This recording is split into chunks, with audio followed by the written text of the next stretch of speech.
Welcome, one and all, Wickers, Wickettes, to another episode of Wick TV. It's cross ideological space. We come together, talk about issues both political and cultural, from the silly to the serious. And we've got a debate for you tonight, an old school 1v1 debate on a political topic. It should be fun. It should be great. We were having a little connection issues earlier. Hopefully that's settled. I saw it on my Wick stream was going having in connection and out. issues. Yeah. Wick, the we was a little generous there. I'm having some connection issues, so hopefully it's stable now. Please God. But either way, we got some great people to debate today, with strong opinions, and I'm eager to get this started. Today's topic is the Great Replacement. Is there a group of people, institutions, some sort of cabal, purposely using mass migration to replace white people? StreamRift is going to take the positive here, and Stardust is going to take the negative. So StreamRift, I'm going to give you the opening first, and then we're going to go to Stardust, and then we're just going to go get into it. I'm sure I'll have questions during, but this is how we're going to start. StreamRift, take it away. Alex, well, first of all, thanks for having me here. I think this is a great topic to go over. A lot of times I'll hear people really jump to some conclusions on some of the stuff. So is there an orchestrated effort to replace white people through mass migration? I'll give you 3 examples that I think are not just anomalies, but certainly point towards that. One, there's been an absolute, I'll use some polite words, there's been an explosion of immigrants in the UK, which has resulted in not just displacing whites from predominantly white communities, but has resulted in, for example, the mass sexual assault of the working class of UK folks. And what you say, okay, well, we've got a lot of sexual assaults or whatever that are happening. What does that have to do with replacing the white race? Well, if you destroy the generations of them, that and has an impact on well, there's not going to be as many whiteys around if they're afraid to procreate. In Sweden, they had a similar situation where they have an enormous amount of immigration, almost exclusively white country, and then they have been having similarly. They've been importing a lot of immigrants. It is parts of it you can't even tell are Sweden anymore. We've seen this happen, and then also I'll point to H-1B visa, although in Canada, there's also been some pretty significant Indian migration.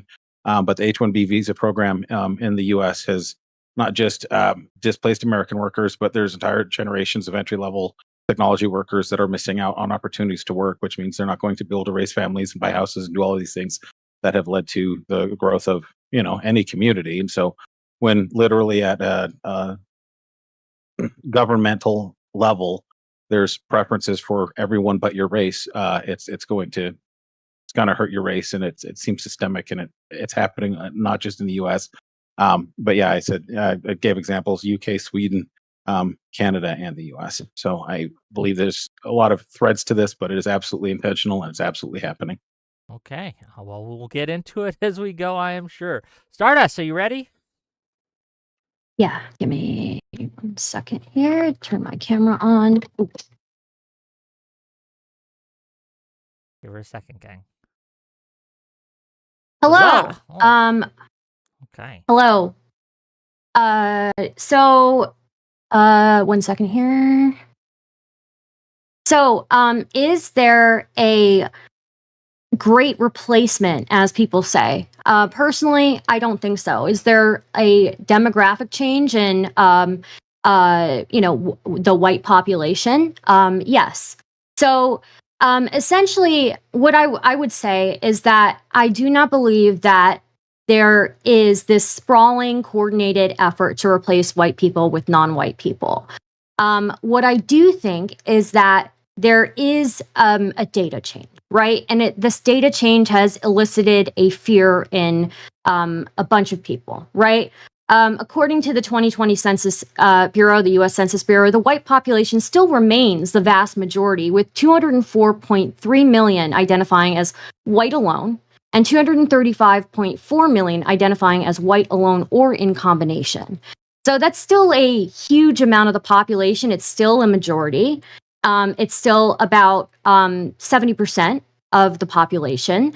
The part that has scared people is the proportion of single race, non-Hispanic white Americans declining. So in 2010, that was 63.7%. And it is now around 58%, according to the 2020 Census Bureau. But this is primarily due to population growths in other groups and an explosion in multiracial self-reporting, not mass erasure.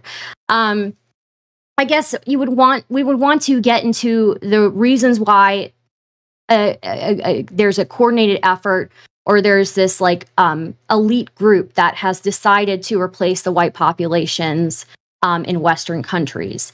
I've seen people claim that it's about political power, that it's about cheap labor and corporate exploitation, that it's about the destruction of Western civilization, and it's just, or that it's just anti-white malice, and that it's just people want to genocide white people.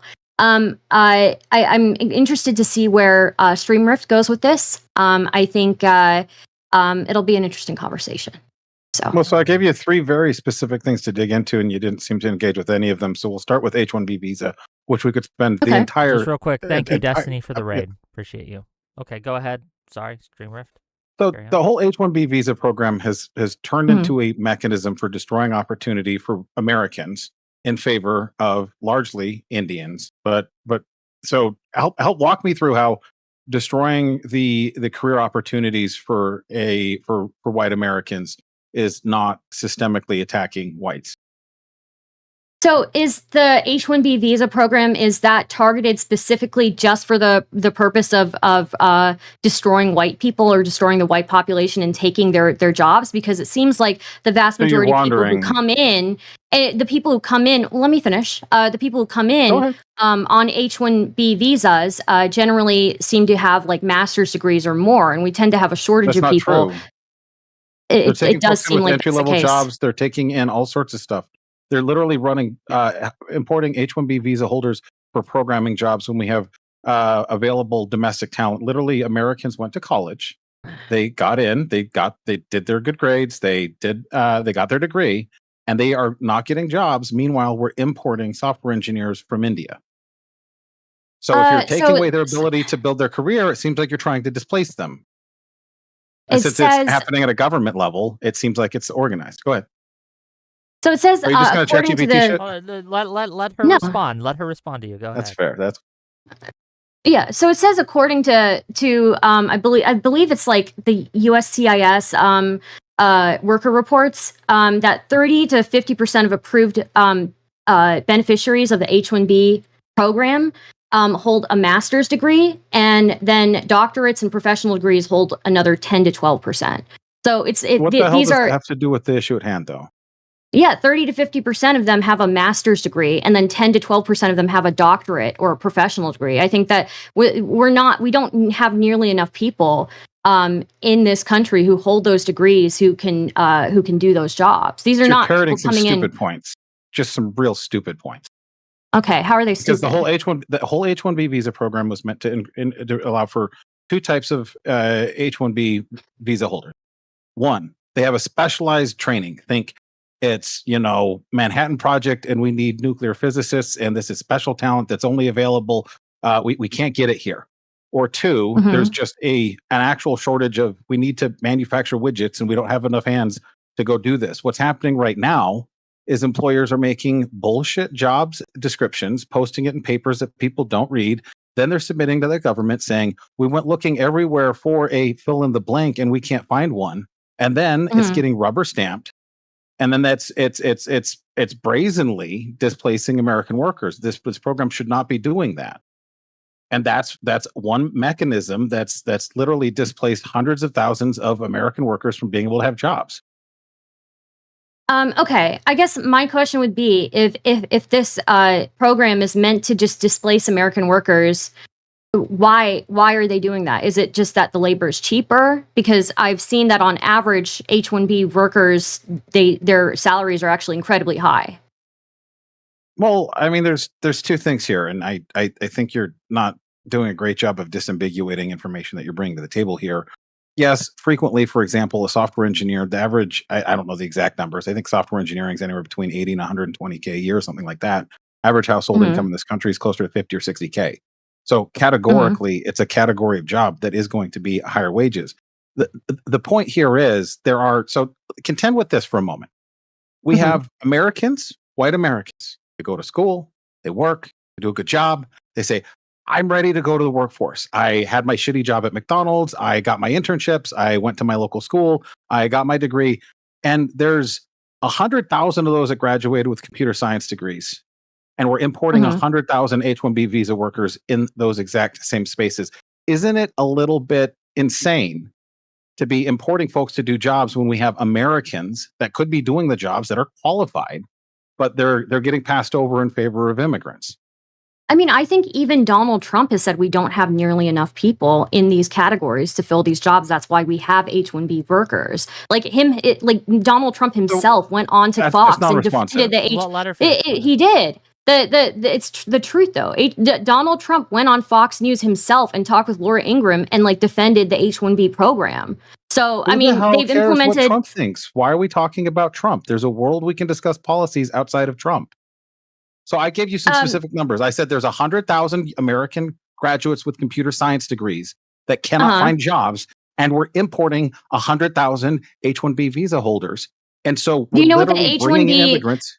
Do you know what So the average just median? trust Do you with know what that, the? though. Do you know what Do you know what the median annual salary is of an H-1B I don't worker? know what that has to do with what I'm asking you, but Well, no, I do not. you're saying that H-1B workers are being brought in to displace the white population and Mhm. displace them out of their fields, and you're saying it's because they're cheaper, right? The median I annual didn't say that. salary. Well, I then didn't what's say the it's because they're reason? cheaper. What's You're the adding that. reason? So if What's you're the contending with reason? what I'm saying, you might want to be engaging with the things that I'm actually What saying is the instead of reason? straw What is the manning. reason? What's the reason then? If it's not cheaper labor. Well, so we're talking about I believe somewhere in the order of magnitude of millions of jobs. So it's not one broad bucket. To give you some samples to work with, if you have, let's say I'm Infosys and I'm a government contractor and we have this nice cushy gig, and I can sponsor an H-1B visa. I can have an employee who's not going to negotiate against me as aggressively, who doesn't want to go Mhm. back to their country, who isn't going to be Mhm. sassing me about things, or I have to fight with Americans and compete with them competitively. And so what ends up happening is it's in some ways it's much more polite than slavery. However, it is exploitation nonetheless. They're saying let's import H-1B visa holders if they lose their job. One of the things that I think happened very recently, there used to be a 60-day grace period on H-1B visa. Mhm. If you lose your job, you have 60 days. I believe they've taken that away.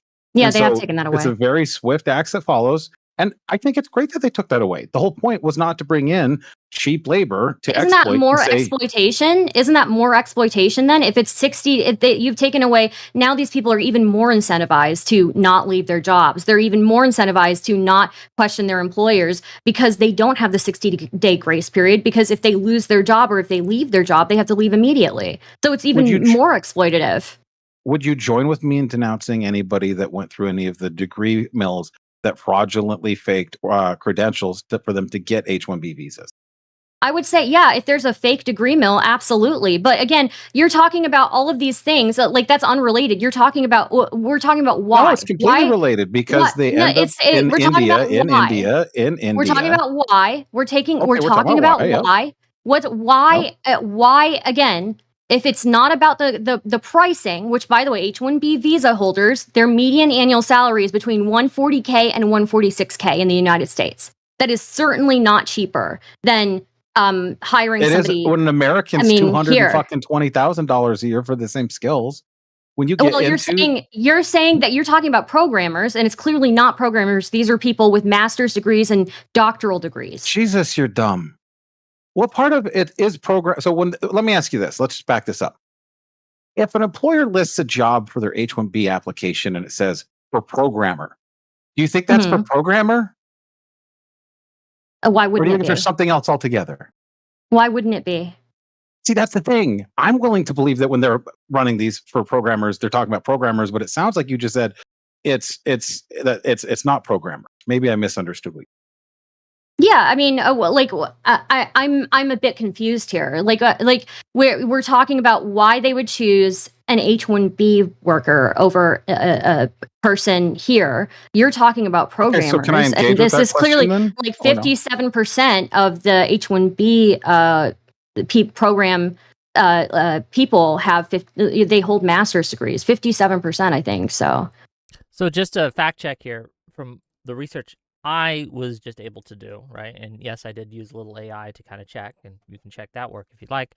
Apparently, roughly 71.5% of successful H-1B lottery applicants in the United States hold a master's degree or higher. 71%. So that's the number I saw. Okay, so we Okay. have Americans with master's degrees driving Uber because they can't find a job. Do we think we need to keep importing people with master's I have degrees never because they have seen a an master's degree? American. I have never seen an American with a master's degree driving an Uber. I have never seen it. It's usually an immigrant with a master's degree or somebody who was a doctor in another country. Neat. I mean, I've never had an Uber driver that was white, frankly. But that's maybe they're being replaced there. I don't know. Yeah, I mean, maybe they're I taking will the say Uber there's at least jobs. one YouTuber that was an attorney driving fucking Uber as an attorney. Now, Well, I don't know if we're maybe going to say a because he law fucking degree. I sucks don't as an know if we're going to attorney. say. I don't know. We're going to say that a law degree is not a master's degree. So we're going to masturbate about whether No, I would that is or is not an it's a advanced master's degree. degree, but I think he probably sucks at law then if he's driving an Uber instead of being a lawyer. You can easily Why make are you so way resistant more to to money. get back to the I want to get back to the meat of the discussion if we can. Okay. So I want to give. Well, I'll just ask directly. Is there any other reason other than replacing the white race that would be feasible to open up H-1B visas to foreign applicants, in your opinion? StreamRift. Is there any other reason? Yes, Sure. a plausible reason. Mm-hmm. Sure. So why do you gravitate towards the replacing the white race as the reason instead of these other plausible reasons? Well, because there's so many other factors that are happening alongside it, right? This is not something that's merely happening in a vacuum. If I were to walk around wearing a shirt that said, if a black man walks around saying, Black Power, Black Lives Matter, any number of racial overtones on it, I wouldn't take any offense to it. Plenty of people would be fine with that. If I were to go around with wearing a shirt that said white power or started praising my ancestry or anything like that, it would be taken a certain way. And so what we've seen is an unequal application of, for example, being able to have racial pride or things like that. And when we take a look at way it systemically, how academia and how government has given preferential treatment to virtually every group outside of specifically white men, you're gutting the foundation of the ability for white men to provide for their families and for themselves. And that's something that seems to have been systemically through policy, such as government contract requirements, such as affirmative action got overturned because essentially the Supreme Court had held that the entire foundation of it was originally to try to curb racism, and ended up just substituting it for racism of a different kind. And so what we've seen is for decades, white men are held to a higher standard in application for jobs, in applications for government contracts, and applications for academia. And so when you're starving out their opportunity, what other conclusion could you come to? I have to agree. I have to disagree with you on the academia front, because Asian Americans are held to a much higher standard than white people are. So that's just wrong. I don't understand what the white. At the same time. Okay. I don't understand what the white power T-shirt has anything to do with this conversation. That makes no sense in the context of this conversation. Why? I guess my question to you is, why specifically do you think that people are trying to replace the white population, at least in America? Why are people trying to replace it? Well, these people who are trying to do it. Oh my God. So there's a few different groups that have aligned interest. At the most basic level, one of the things that we could look at is let's walk this back a little bit. Let's take a look at the Great Societies Act with good old Lyndon B. Johnson. We have a bunch of government programs that get targeted at allegedly trying to help the black family. What it does is it absolutely destroys and demolishes the black family. a lot of folks are critical of the United States government of intentionally taking actions such as that, such as the crime bill, to try to destroy families. Why? Because if you can destroy the families in a group, you destroy I'm the sorry. group. What does this have to do with the white population? With the white population. So it's the same tool applied differently. Here, what we've done What is we've tools are being systematically, you can, if you're going to cut me off, this is going to be a short chat. I'm just asking So- what tools are being applied to the white population. So I'm going to say something and you're going to reject it. Instead of just blowing past it, let's dig in. So white men are discriminated against with government contracts, in academia, and in the workforce. All three of those are the ways that people provide for themselves and grow their families and their communities. So if you exclude and discriminate against a group being able to participate in the economy, it's going to hurt their ability to function as a group. Which of those three do you think is not happening? Do you have examples of this? Which of those three do you think is not happening? Which of those three do you believe are not happening? I would like examples of this, of them being cut out of these programs. Which of the three do you object to happening? I'm just asking what your examples are. I'm not rejecting them. I'm asking you to. I'm not rejecting. I'm asking examples. Yeah. Well, so here's where you're putting an unreasonable burden here. I gave you 3 doors to go down. I'm asking you to pick one. If you want examples, I'll give you examples. I'm saying start by telling me which of these 3 you think aren't happening. We'll go through them one by one. So I'm saying that they've been discriminated against in government contracting, in academia, and in the job force. Which of those 3 do you take issue with the first? We'll go one by one. I like any of them, really, any of them. Just give me an example. Okay, perfect. So when it comes to the government contracting, I'll give you a clean example. This is just one example. There was a grant money available to farmers, and this was during the Biden era. And and the Supreme Court, I believe, heard on it and overturned it. And it was explicitly whites were almost, I believe they were explicitly told they wouldn't get it. It was for blacks and people of color only. And so if the government can go out and say, in order to be eligible for these grants, you cannot be a white person, that seems Did they say specifically that? Oh my fucking God, you're so insufferable. Yes, they said that. And I'll ask you this, because I'm such a good faith. Because I'm such a good faith. Do you have like a quote of a government employee? If I pull this out, are you going to admit that you were wrong, or at least acknowledge this point?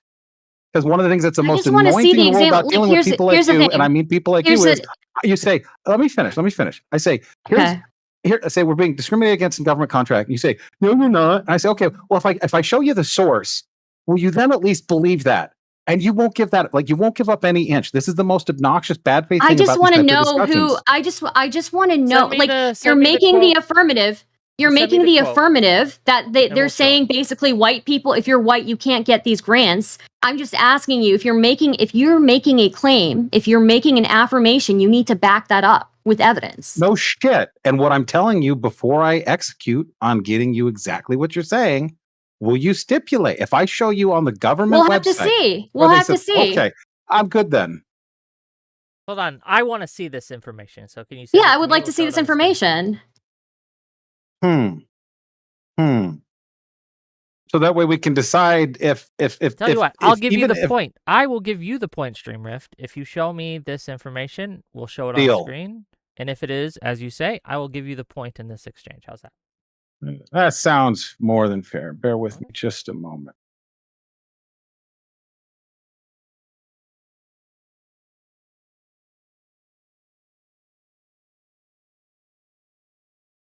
And to be clear, while you're looking for that, I did look up the unemployment rate for computer scientists. It's lower than the national average. It's at 3.3% currently. Computer scientists don't seem to be having trouble getting jobs. And I'm talking about computer and information research scientists, to be specific. If you have another one specifically referring to. But you were just on that one. So. Well, that I have... I reject that. I'm looking at the numbers. I mean, well, I'll engage with those, but I can only do the one thing at a time. I have the exact fucking bill here. So subsection 1005 send it to me. We'll of show the it on screen, American. we'll go through it. Okay. Just DM it to me, please. Is your theory that through the discrimination against white people in jobs or other, the grants and academia, that it's leading to the population decline? Is that what's happening? Is that what you're trying to assert? I'm a bit confused on that. Okay, hold on. Give him a second. There. Let him actually DM this to me. Okay. Congress.gov. We're going to pull up on screen. This is what you sent me, correct? One. Where are we going? Well, I gave you the full bill.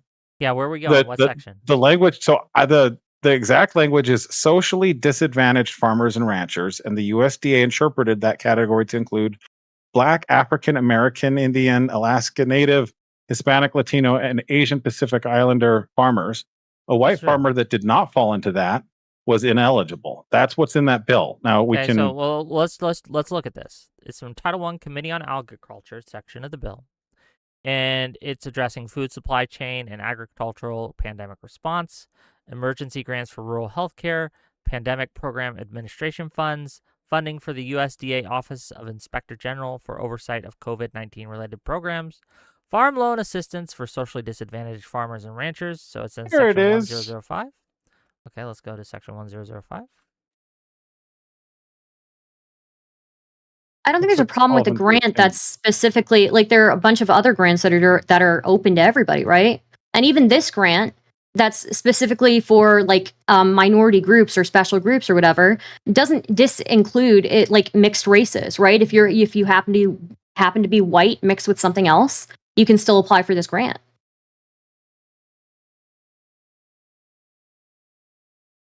In addition to amounts hold on, let me read it. Appropriation. In addition to amounts otherwise available, there is appropriated to the Secretary of Agriculture for the fiscal year of 2021 out of any money in the Treasury not otherwise appropriated, $4 billion, it looks like, to remain available until expended.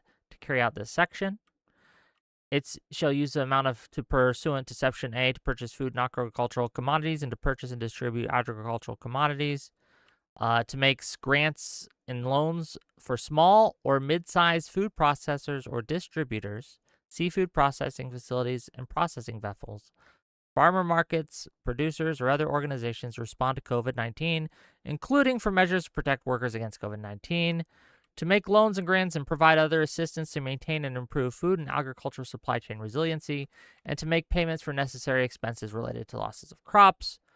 I don't see anything specifically saying this wouldn't apply to everyone. Is there a portion in here that I'm missing? Well, so I'll be honest with you. I didn't expect to be getting into the weeds on this one. Part of what's insufferable about these types of discussions is there's no standard of proof that will be deemed acceptable. And we're going to end up spending a lot of time looking in the weeds here. And it's fine. But here's what's insane to me about the fact we're even debating whether or not this thing happened the way I'm saying it. Well, it tells us where we can find what they mean.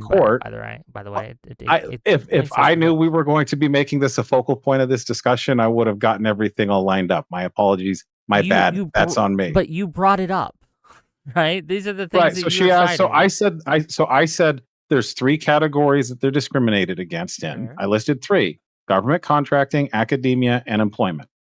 And so I'm pointing to a grant that explicitly uses the term socially disadvantaged. The USDA took that to mean not white. And you want to debate the debate right now is about whether or not that actually happened. Yeah, well, yeah. Not even if whether it was right, whether it was wrong. Yeah, where does it say anything about that here? Well, if it's not in this document, can you show me where they do say that it meant non-white? Like, can you show me that? I just don't even. Okay, that's fine. Well, while we're doing that, let's go to affirmative action. We'll get back while I'm doing the research here. So, Stardust, do you think affirmative action was giving whites advantages in employment, or do you think it was disadvantaging whites in employment? Affirmative action. I think affirmative action initially was generally made to help groups that had been historically disadvantaged, right? But I do can think you just answer the question directly? Do you think it was better for whites or worse let me for finish. whites? Let me finish. You talk about me cutting you off. Let me finish what I'm saying, okay? So I think initially it was meant to help historically disadvantaged groups. I think as time went on, it ended up not doing that in the intended way. But my question to you would be: are you against universities having like a set amount of seats for at universities for like legacy students? Okay, so you're not going to answer my question. Yeah. Cool. I mean, do you think it advantaged like I asked Asian you a very people? simple yes or no question, and I listened to the end of your answer. And instead of answering my question, you just actually, Fine. affirmative action. I do believe there was a study that showed affirmative action benefited white women the most. Actually, of all the demographics. Part of this are you answering my question? So when I said, do you think it helped whites or it hurt whites? Which it helped specifically white women. It helped specifically white women. If we're being specific. So do you think do you call that a wash then?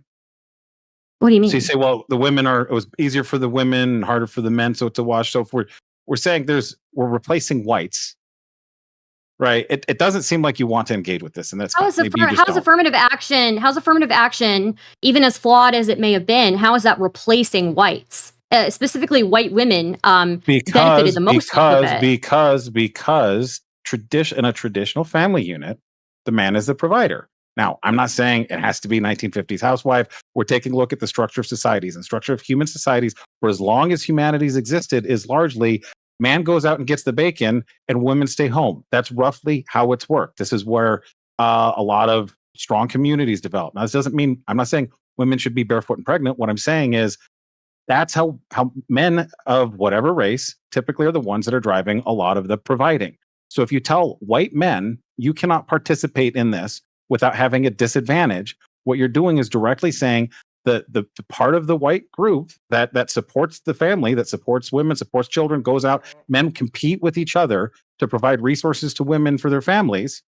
Like you're saying they can't participate as easily. And so, yeah, I think that does kneecapping folks from participating in the workplace. However much you think affirmative action hurt white men, it hurt Asian men and women at a much higher rate. If we're really going to go that route, it's gone. I agree completely. I think they got screwed real hard. But even in Fairfax County, Virginia. Even then, right? I think men are kind of dropping the ball when it comes to like university attendance and college attendance. Why? It's for like the last 4 decades, women have been given lower standards. How the hell? It's right. And what did men do? They went out. They got as soon as women enter an industry, men start devaluing that industry, right? And they start going and doing other things. So, I mean, I think I still have yet to see how affirmative action is hurting the white population so much that it's leading to a decline in the white population. All right. So, Wick, I'm dropping you right now a court case. Okay. This is a court looked at this and evaluated it. This is the United States District Court for the Eastern District of Wisconsin. And this court order that the very, very end, and okay, it's 12 pages, it says granted. So a judge looked at this and he granted a motion. Well, what does this mean? He says, granted, defendants are enjoined from forgiving any loans pursuant to Section 1005 until the court rules on the plaintiff's motion for preliminary injunction.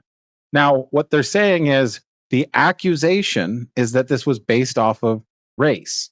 So the socially disadvantaged term became interchangeable with race. This isn't like what's Stardust. I'm going to poke you in the ribs here a little bit and see if maybe you want to run in a little bit more of a productive direction here. The fact that we're arguing about whether or not this happened instead of about why it happened, about whether it was a good thing or a bad thing, is keeping us sort of stuck in the past. Where I think we're here anyway. We can go wherever you want to go with it. But like the USDA, the Section 1005 came out and they said, hey, it means whites can't have this. And so then you're saying, well, it's okay It to depends on discriminate a your. little against them. It depends on your. This all is. It's weird to me because this depends a lot on your definition of white. Even this multiracial person who happens to also identify as white could easily apply for this. Would you, in order to keep the audience from, is he white or is she white game now? Is that what we're doing? Like, so I'm curious. Do you think Hassan Piker is white? Would he qualify as white? I don't know. I'm colorblind. Would I be white? I do like that answer. Particularly white. Would I be white? I would. White or albino. That's where I'm thinking. White or albino. Okay. Is Stardust white? I don't think so. I think Stardust is brown. Fair enough. What about, let's see. What about somebody that's Destiny? poor and white could also be considered socially disadvantaged, right? But not the way that this was executed. Now you're hitting on something kind of interesting here. The But this reality is like is a that pre-trial. the reality is that socioeconomics are really what dictate people getting screwed. Giving poor people opportunity is what a lot of these programs try to walk around. The problem with race, which is so imprecise. So I talked to Dr. Victim. He's a black supremacist. He doesn't like going by Dr. Victim, but I think he's so like in consumed by his victimhood. Like he views the world perpetually as if the world's holding him back in some way. Now he's a man that has multiple college degrees, written a book. I disagree with him on a number of things. Fact of the matter is, the challenges he's having in life are probably more about having access to opportunity, and no one has less access to opportunity than poor people. And poor knows no race. There's poor white people, there's poor black people, there's poor everybody. And like that's to sort of hit the nail on the head. I think a part of what's insufferable about these race discussions is instead of arguing about which finite resources which race should be able to get the most of, like that's where the discussion is. And instead of us trying to figure out how can we make the pie bigger, it's fighting over who gets to have how much of the pie. And it just drives me up the wall. So I get that you find it insufferable, but you did agree to this talk, and I appreciate that you agreed to this talk. But also, secondly, I'm still not seeing you cited a pretrial injunction, right? And I don't think that really means anything. I think that on that. I'm going to push back. You're saying it doesn't mean anything.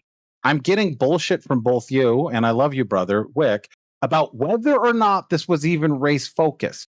So the fact that there is a preliminary injunction discussing that this is the accusation, that this is the claim, and in real time, I'm pulling you actual court documents that establish explicitly this was challenged. The fact that we have to go through an entire court case and go through an entire all these documents to find that it's not saying what you're specifically saying. Well, why would I take your word when it's not saying what you're specifically saying?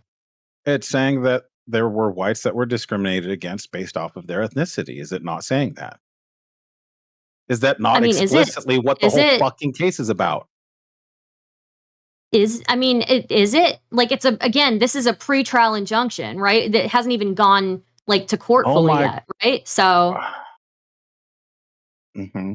So let me ask you this. If we were to go, and since I was doing this in real time and I found you an injunction, by the way, injunctions are only granted when, Stardust, do you know under what criteria a court would grant an injunction? You can look it up. Why don't you tell me? Basically, why don't you tell me? So the biggest part is the real kicker is the court has to be convinced there's a high probability that the plaintiff is going to win. They give these out preliminarily. It's not a guarantee you're going to win the case, but 9 out of 10 times a preliminary injunction gets punted because it has a very high burden of proof. So even on the preliminary injunction, they got it granted.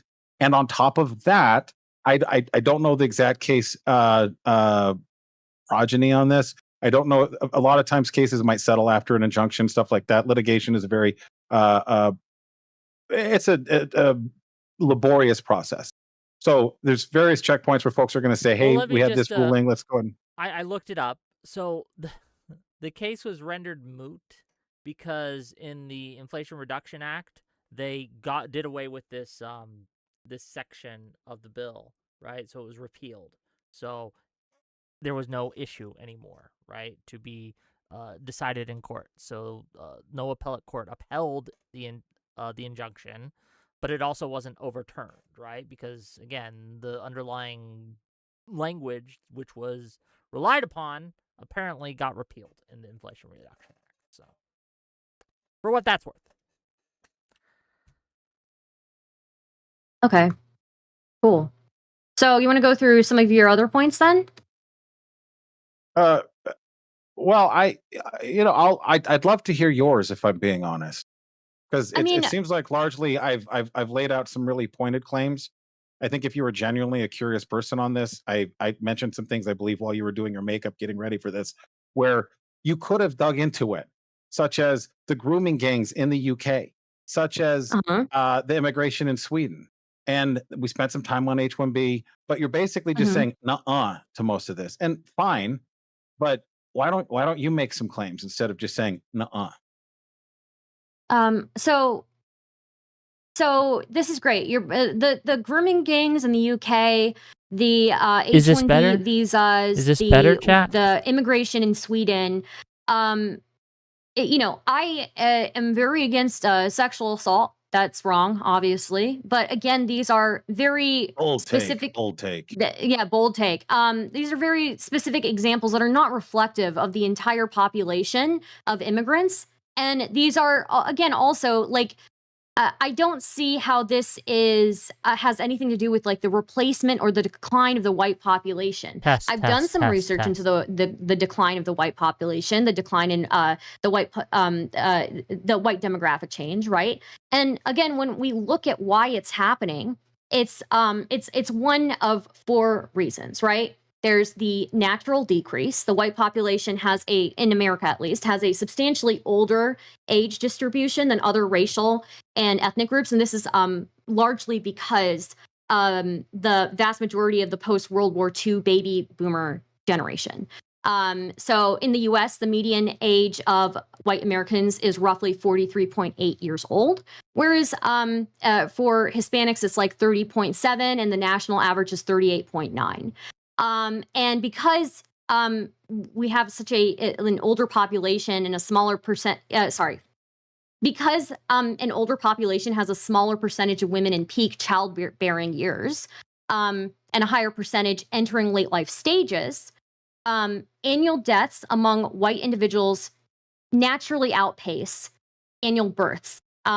This is just what they call, demographers call this natural decrease.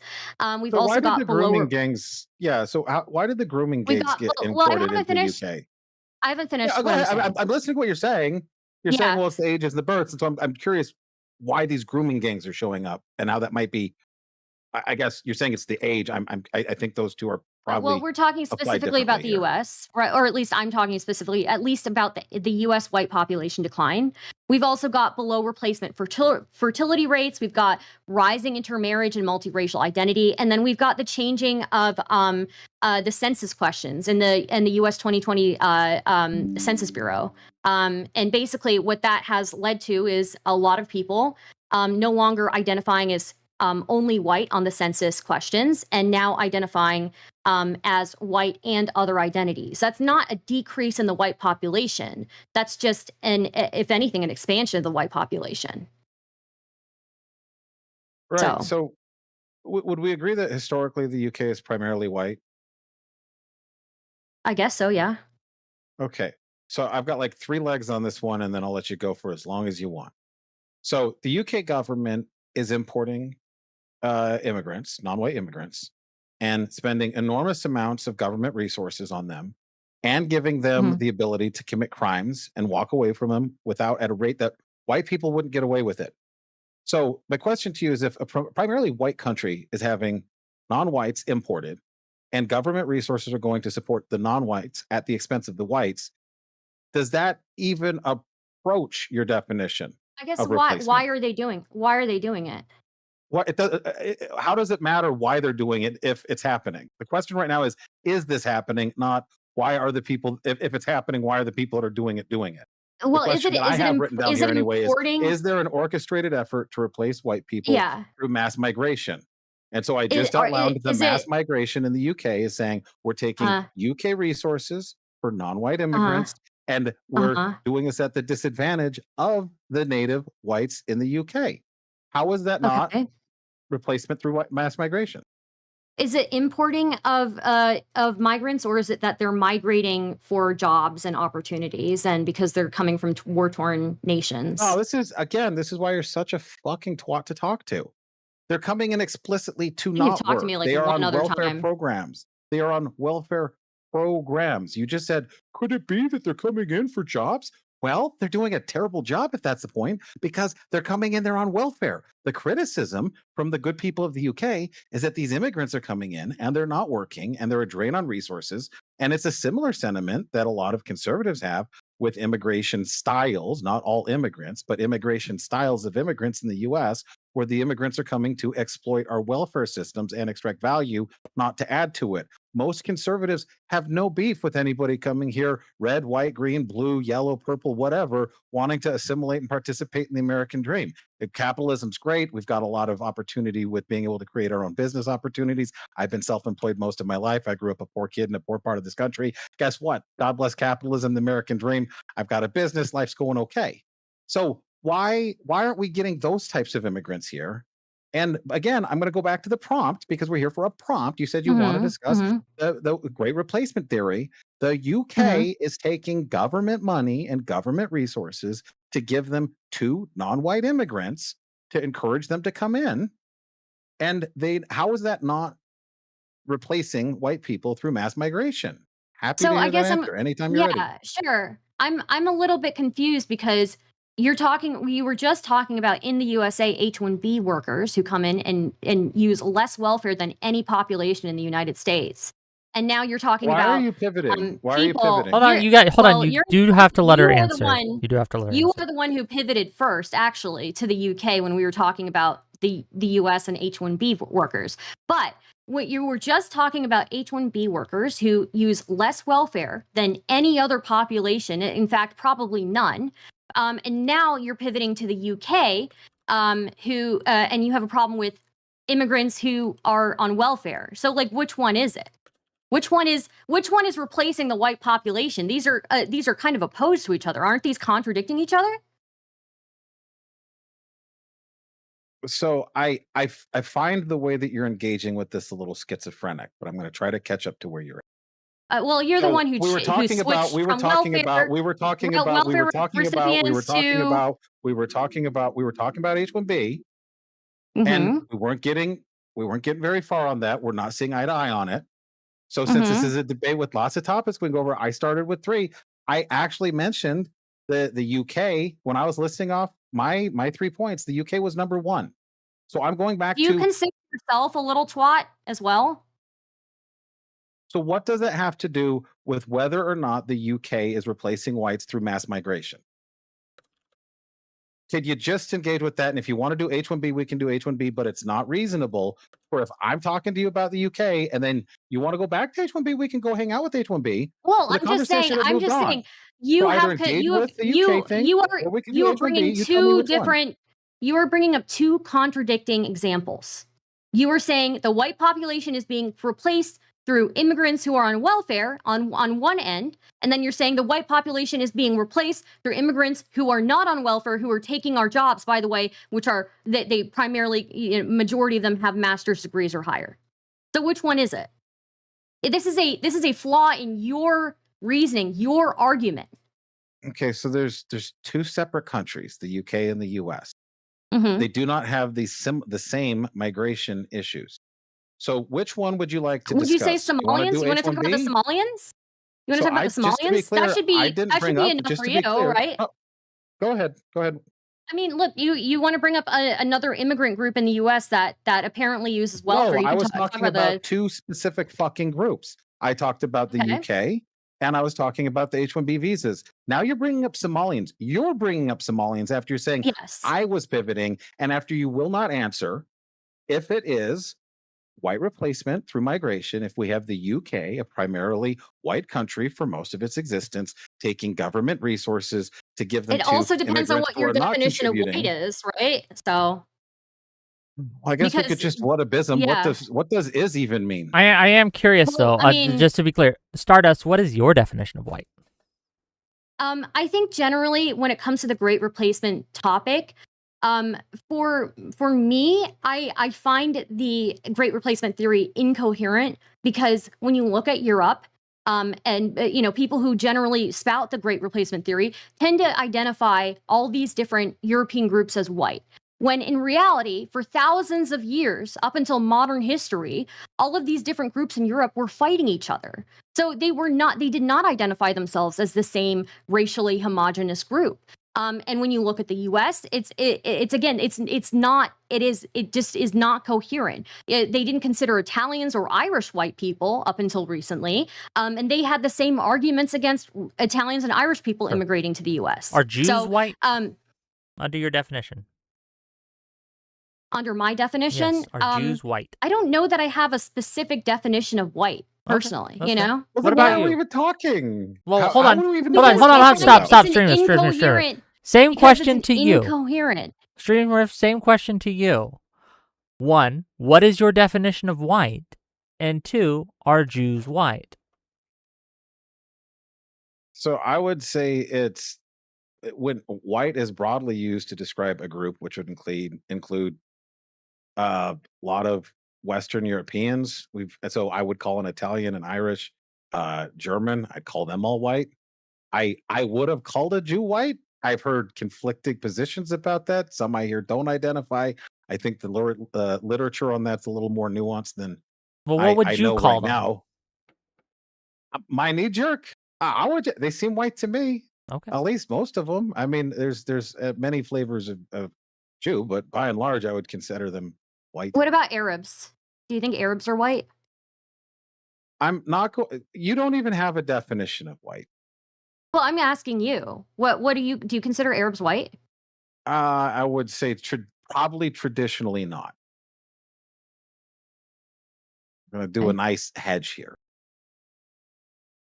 Do you think Italians are considered white in the UK? I'm Like not Southern familiar Italians? enough with the UK about that. I think that they might think Italy is Italy and the UK is the UK. However, I mean, I don't know. Sorry, you Okay. ever answer my question about? Yeah, go ahead. Don't let me distract you. No, what was your question?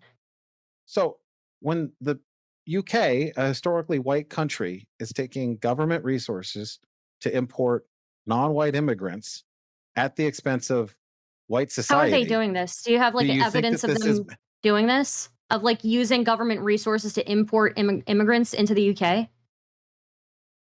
Yeah, and so Because my impression is at that this point, immigrants it come seems there like of you're their not own even arguing volition. with me. It's like you're not even going to grant to me that up is up and down is down. That's the level of dishonest I think you're being with this. What? I thought immigrants in the UK usually go there of their own volition, not because the government like uses their resources to bring them there. So the UK government provides significant incentives for immigrants to come there, and Mhm. that has been an incentive for it. And the position I came here to debate was that this is intentional. Seems intentional. Part of how it seems intentional is that, for example, the UK government itself promotes very pro-migration messaging and is so interested in it that they're willing to overlook literally raping of children from migrants in a systemic way and say, oh, well, but they're just immigrants. We need to make sure that we're welcoming to all. So it seems like if you're inviting non-whites to come and rape white children, that you're destroying a white community. I highly doubt that they're inviting non-whites to come and rape children. Like I think we can be honest about this and Let's be say clear, that wasn't my claim. I think we can be honest about this when they want immigrants to come, they want immigrants to come and follow the law. Nobody wants a rapist, no, they don't care. Right? No, they don't care. I think they care. I do think that they would They care. explicitly didn't want to. They literally there were folks that were complaining about these gangs, these grooming gangs, and these were from, I believe, Pakistani Muslims, and they didn't investigate it because they didn't want to be accused of being prejudiced. And so this went on not once, not twice, but this went on. High estimates 250,000 times, low estimate I don't know. It's a big number. And so we're being Again, told are there by number you like, right or is now. there statistics to back this up? Like, again, like, I don't think this is anything new. Like, rapists get protected in every, justice system because it's hard to prove, right? Unfortunately, whether it's in the US or the UK, it's incredibly hard to prove somebody's raped somebody. Like, a rape kit only proves that you've had intercourse with somebody. It doesn't prove necessarily that it was forced, right? This is why rapes So are notoriously hard to prosecute. according to the reports from the UK government themselves, this was happening, which included things that are so obscene for the sake of Wix monetization. I'm not going to get into the graphic detail of the UK government report on this. They did this twice, by the way. Twice, the UK government itself. Do you think if the UK government itself issues a report, we can accept that as a source that it's happening? I Or don't. I look. should I we, don't think it. or no? I don't think. I'm not disputing that rapes and grooming gangs are happening. Right. I don't dispute that. I dispute that people are bringing in rapists on purpose. Like, I don't think that's true at all. So the I think prompt a huge is there an percentage. I orchestrated? think there. I think. Hold I don't on. think there's an You orchestra. you No, I don't did think so. Yeah, just to be clear, are you claiming, just so we're clear, are you claiming that the United Kingdom's government on purpose invited rapists who they knew were going to rape and then purposefully allowed them to rape? Is that your statement? Yes, that's his claim. That's his claim. I want to make sure, No, right? I want to make you sure that that's twat, what he's it's actually saying. not. My specific claim is that they encourage the migration itself. And as the problems with the immigration, which is an incredibly polite way of putting this, happened, they didn't want to take any action to shut it down in any significant way because they were afraid of the repercussions of not being viewed as immigrant friendly. But that is quite a different statement. Them I being agree. scared of different pushback or being accused of racism or what have you if they shut down something is much different than the claim that they are purposely doing it. So when we talk also about incentives, right?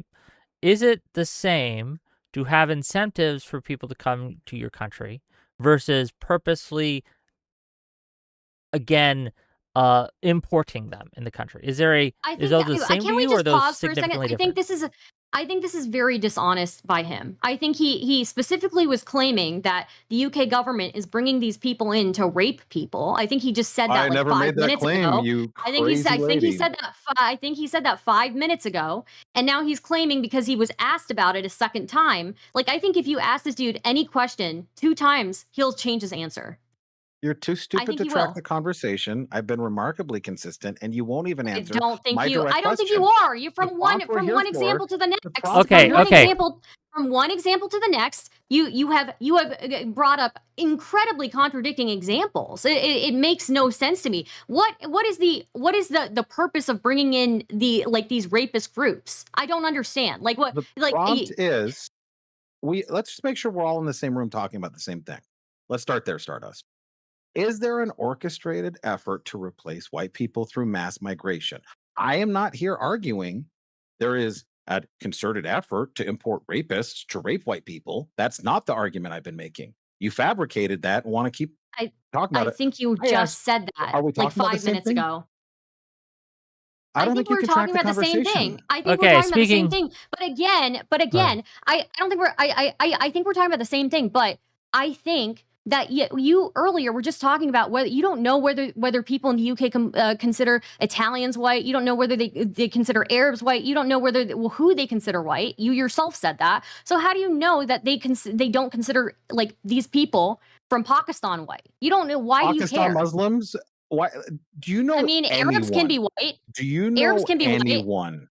Do you know anyone that would see a group of 10 Pakistani Muslims and confuse that I with mean, and would look over and be like, oh, that's that's a on bunch you. of white people? You're the one who said that you don't. You're the one who said that you don't know what the UK people consider as white. So why are we even talking about it then? Okay. Well, let's talk about let's talk about the US whites. How about that? Okay. Before we do that, I do want to get to some of these super chats. It is the top of the hour, so we're going to do that, and then we're going to address Stardust's question if she still wants that. $2 from Testicle Johnson. W miscegenation. Okay, thank you for that. $2 from Testicle Johnson. I love replacing the whites. Okay, 30. I don't even know what denomination this is. Why are we talking about visas when StreamRift didn't even state who's conducting the replacing? And what's his proof that they're actually coordinating replacement? $2 from Testicle Johnson. Stardust is the savior of the right ways. Okay. That is true. $2 from My Losing Library YouTube. Asking for examples is an unreasonable burden? $20 from Chachi McSwag. He is correct that racism against white people, especially men, is normalized and promoted by the left-wing cultural establishment. It's gross, but that's just racism. It doesn't make it replacement when non-white people immigrate. $5 from Kyle Link. Kudos to Stardust. I couldn't put up with a midwit this condescending for this long, and stay sane. $5 from Zephyr Hash. StreamRift is replacing my brain cells with the void every second he speaks. $5 from Old Scotty to say $5 just to say StreamRift is being a complete dick. $2 from Johnny. Thanks for adjusting your volume. We try, okay? I'm not the most tech savvy. I apologize for the inconvenience, gang. $5 from Der Lammergier. Hey, Wick, can you allow a call-in? This is such a train fire. Train fire, that's an interesting expression. If we make enough money and these people are open to it, I'd be fine with that. $2 from Testicle Johnson. I'm a little bit selfish right now, so I would like to have my full conversation with him. Yes, sorry. That's what we're going to do first. StreamRift. I'm very selfish. Yeah, $2 from Testicle Johnson. Does StreamRift follow the one drop rule? Do you? That is a good question. I see the merit, but no. Yeah, the merit. What are the merits of following the one drop rule? Hold on. Pin in that. I want to ask him, but I want to get to the other ones first. So we're going to put a pin in that one. Old Scotty for $5. Rift needs to show evidence that a policy promoting immigration was specifically put into place for quote-unquote white replacement. $10 from Old School. I have a problem with corporations bringing in H-1B workers since they pay them half what a native would take, and then there are plenty of qualified natives. I have 3 degrees in real STEM and am struggling to find a job. Maybe you suck. The STEM folks are getting fucked. No, the problem is affirmative action and all of this fuckery has really screwed the hard sciences and engineering. $5 from Abe Simpson. Name the specific mechanism by which the UK government is importing people. Importing implies direct action by the UK. Be very specific, you muppet. Yeah. That's his words. It's a good. Yeah, I mean, I was basically asking that. I was basically asking that earlier. I don't think I got an answer to that. Like, what exact? How are they using government resources? Are they like sending helicopters and bringing people over? Like, how is this happening? I don't understand. What is this mechanism? Well, so in the U.S., we have some NGOs that literally run programs to help facilitate the migration. In the UK specifically, let me fucking finish. What are the U.S. NGOs that are facilitating migration? That's fine. I would like to know the U.S. I want to know the U.S. NGOs. When the UK is pouring cash into migration programs, I view that as an incentive. What migration programs? When I'm saying the importing, for example, when you will cover your rent and healthcare, when you will cover let's stick to one country. You don't want to do that. I was talking about the UK and about H-1B, and then you brought up Somalians because you're fucking schizo. All right. Okay, let's stick to my super chats for now. Talk about one country. Okay. Super chats. Let's do super chats. $5 from the Kugler. Are we ever going to get to an intelligent great replacement theory? Spend the time to read the report. It basically contradicts him fully. Boredom for $10. We've been subsidizing farmers, a 95% white industry, for decades to the tunes of tens of billions of dollars, and this guy shits his pants when there's a single grant for black farmers. $10 from Lawson Harrison. I shit my pants as a reaction to that. My baby son is a half white, half Brazilian. I'm doing my part. Okay. Congrats on the son, by the way. $5 from CJ. I feel very bad for every single person in this chud's life. $50 from Chachi. I disagree with Stardust here. White people weren't a group, but they conveniently became one but they conveniently become one anytime a leftist pipes up with whites pillage the world or whites have no culture. They're only separated to diffuse grievances or accomplishments. $2 from Headless Chicken to say white is label created by Southern slave owners. $2 more. Jordan says support California adding Jewish option to an official forms. Treveka for $5. If you thought StreamRift takes on this are bad, just wait till you ask him what really happened on January 6th. Nope, we're going to stick to this debate. $2 from Old We're School. sticking I to suck. this one. Fuck off, Stardust. And then $5 from Caller Online. How do you blame affirmative action when the percentage of roll enrollment for high-income jobs in schools does not exceed 3 to 4% for blacks? Okay, that's that. Stardust, you had a question for this man. Go ahead.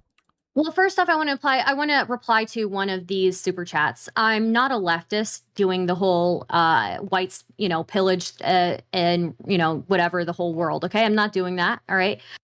So don't ascribe anything to me. I get accused of being literally every single political faction except the one that I actually am, or political leaning, basically, except for the one that I actually am. So I dispute that super chat. Secondly, yes, let's stick to one country, okay? How about we stick to the US? I would like to know by what mechanisms, you mentioned NGOs earlier, that there are NGOs that facilitate migration. I would like to know what NGOs these are and how they're facilitating migration. So I don't have all of those sources right now, I'm sorry to say. Okay, And I'll say the even worse part of is even if I pulled them up, you would just say then, well, but that's just one, or well, that's not really happening. No, It's a so recurring here's what I'll say. There's NGO funding and there are philanthropic organizations, and what they do is they provide funding to refugee assistance. That is not them facilitating migration. They provide Jesus. legal aid, yeah, Okay. yeah, providing monetary Completely aid. different. I think it Totally is. unrelated. Yeah, absolutely. It Don't impact absolutely each other is. at all. Humanitarian aid is not human trafficking. It's not. I didn't say It's human not. traffic. I'm talking about immigration. Well, I mean, not talking about mass you're saying migration, that not these human trafficking. NGOs, you're saying these NGOs are facilitating immigration, right? It sounds like whatever you're saying is human trafficking or whatever. Funding legal defense No, you're or throwing human humanitarian trafficking up aid. there because you're lazy. But go ahead. Right, sure. Funding legal defenses or funding humanitarian relief does not generate global conflicts, economic collapse, or the root drivers of the global displacement, basically, of these populations. It just doesn't. The funding of humanitarian aid has nothing to do with facilitating migration. So, what's the other one? What's the other? What are your other ways that people are doing this? I guess. What's your evidence of the white replacement being orchestrated? Okay, so you don't like the H-1B visa thing. We went over that, and you're not moved by the idea that the I'm government not really moved by it. Yeah. the government literally imports immigrants to do jobs that Americans could be doing, and Americans are currently looking for jobs in industries where we have a visa program that's literally importing folks to displace them. And you don't want to acknowledge that as an impact, and you don't want to, for some Is it reason, the you don't government seem. doing it? Yeah, the government approves visas. What the fuck do you think they come from? Who are the where do you ones think who visas are come from? who are the ones who If are not the government, requesting where? these? Who are the ones who are requesting these? So what part of the government is issuing corporations visas? with worker shortages, right? Well, you're adding with worker shortages. Like there are employers, yes, many of them are not doing it based off of a worker shortage. That's Employers the lie seek they're saying. In fulfillment fact, of they're their jobs. fraudulently.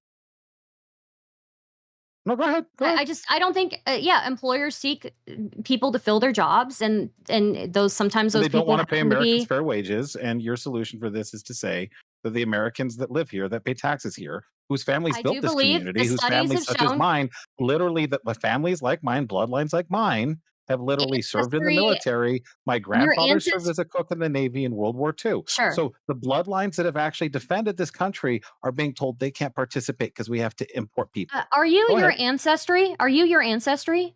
Yes, I the don't genetic think. I material think of my this. family I pumped through think my that this veins. is That's how stolen. I biology think this works. is stolen valor. I think this is stolen valor. Your ancestors absolutely contributed and helped build this country, and you should be proud of that. But you don't get to take credit for that. You were born in the same point in history as I was. You didn't do what your You're too ancestors did. stupid to understand what I'm saying, and Don't you're do so stolen obnoxious you valor. won't even try to Don't do understand it. stolen valor. Don't do stolen valor. And There's you know nothing what? stolen here. What Yeah, you're failing to absolutely is. You're acknowledge. stealing. You are Whenever you're stealing done, valor. whenever you're You done, can respect.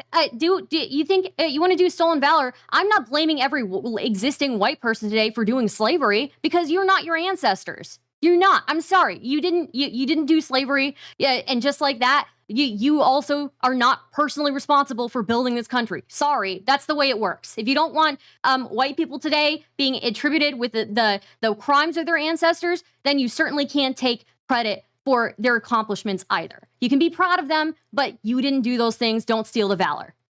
you're being a fucking cunt. Secondly, Oh, yeah, hold on, I am hold being on, a hold on, fucking hold on, cunt. hold on, hold I'll on, be a hold on. cunt as Just much real as I quick, hold want on, to. son, please, You've please, been being. please. Just real quick. Wait. If I am a Can I- cunt, he is absolutely 10 times a cunt that I am. He I is want to- absolutely 10 times I a cunt wanna- than I Okay, am. I allowed it a little bit because there's some back and forth, right? We got a little there, but like let's take it from a 10 to maybe a 5, okay? We don't need to be every other time we talk calling each other cunts or bitches or hoes or stupid or retarded, right? Wait, I'm Like, not offended. keep it like I'm not offended. once or twice a stream, okay? Just for novelty's sake, okay?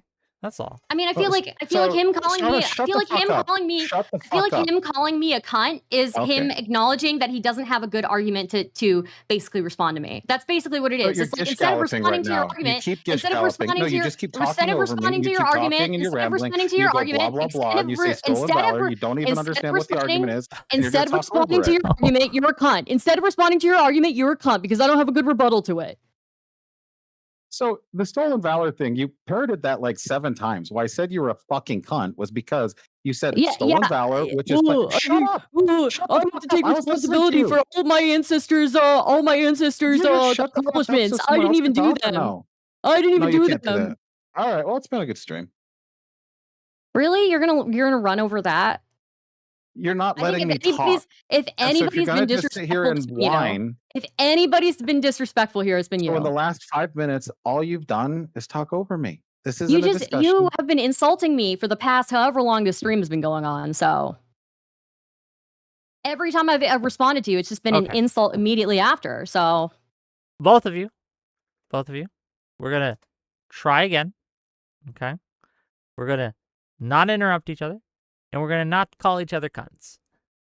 I have a question, and maybe it will Can spark I discussion. respond to the stolen valor prattle that in you a moment. gave first? In a moment, right? Here's the thing we're gonna do. I want to know, because this is the whole premise of the debate, who is replacing me, right? I consider myself white. I'm a white guy, okay? If you hadn't noticed, chat. I want to know who's replacing me and why they're replacing me. So can you, when you're responding to her stolen valor comment, can you answer that question for me? Who is doing this specifically, and why are they doing this? Why do they want to replace I didn't know you were Wick? white, Wick. It's true. I know. It's a surprise to many. All right. But I So am white. just as a housekeeping thing, Stardust, I'm fine not calling you names. I'm not fine with you just carpet bombing things and not shutting up. You keep that up, I'll just be done with this. So I'm going to listen to you. I'm going to give you the same respect that I would like here. I didn't bring up my grandfather fighting in World War II to say I deserve any credit for fighting in that battle. That's not a battle I fought. But one of the things that I think people don't understand about American culture is most Americans have somewhere in their bloodline in the last few generations someone who's actually served in combat. And the sacrifices of our military don't extend it just to the individuals that go out into combat. It is the grief and trauma that happens that they bring home with them. Most notably, a really easy example of this would be Vietnam.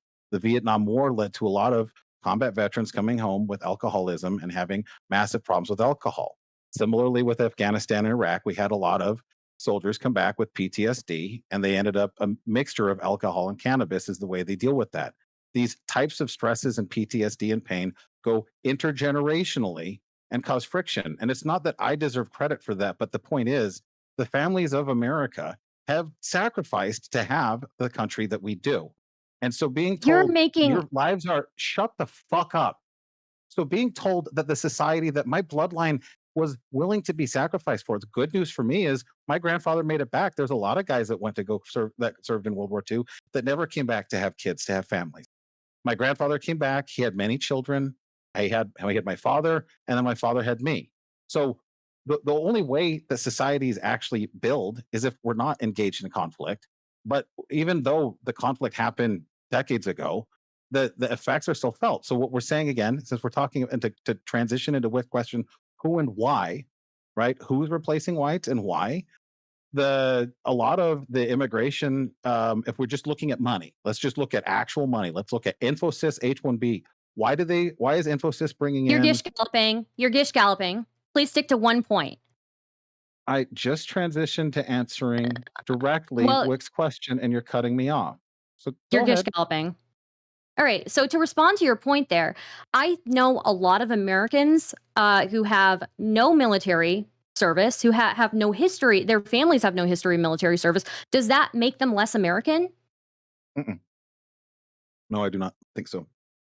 Okay. And then secondly, I feel like you're making the same argument that people do about DEI and affirmative action. We need these programs because historically, intergenerationally, our families have been negatively affected by racism, and you know our families, our ancestors were affected by slavery, and because of systemic racism, and then even interpersonal racism that our families have faced over the years when we weren't able to build intergenerational wealth and all of that. And I feel like that these arguments that are used, like you're using the same arguments that people would use in favor of affirmative action programs and DEI programs.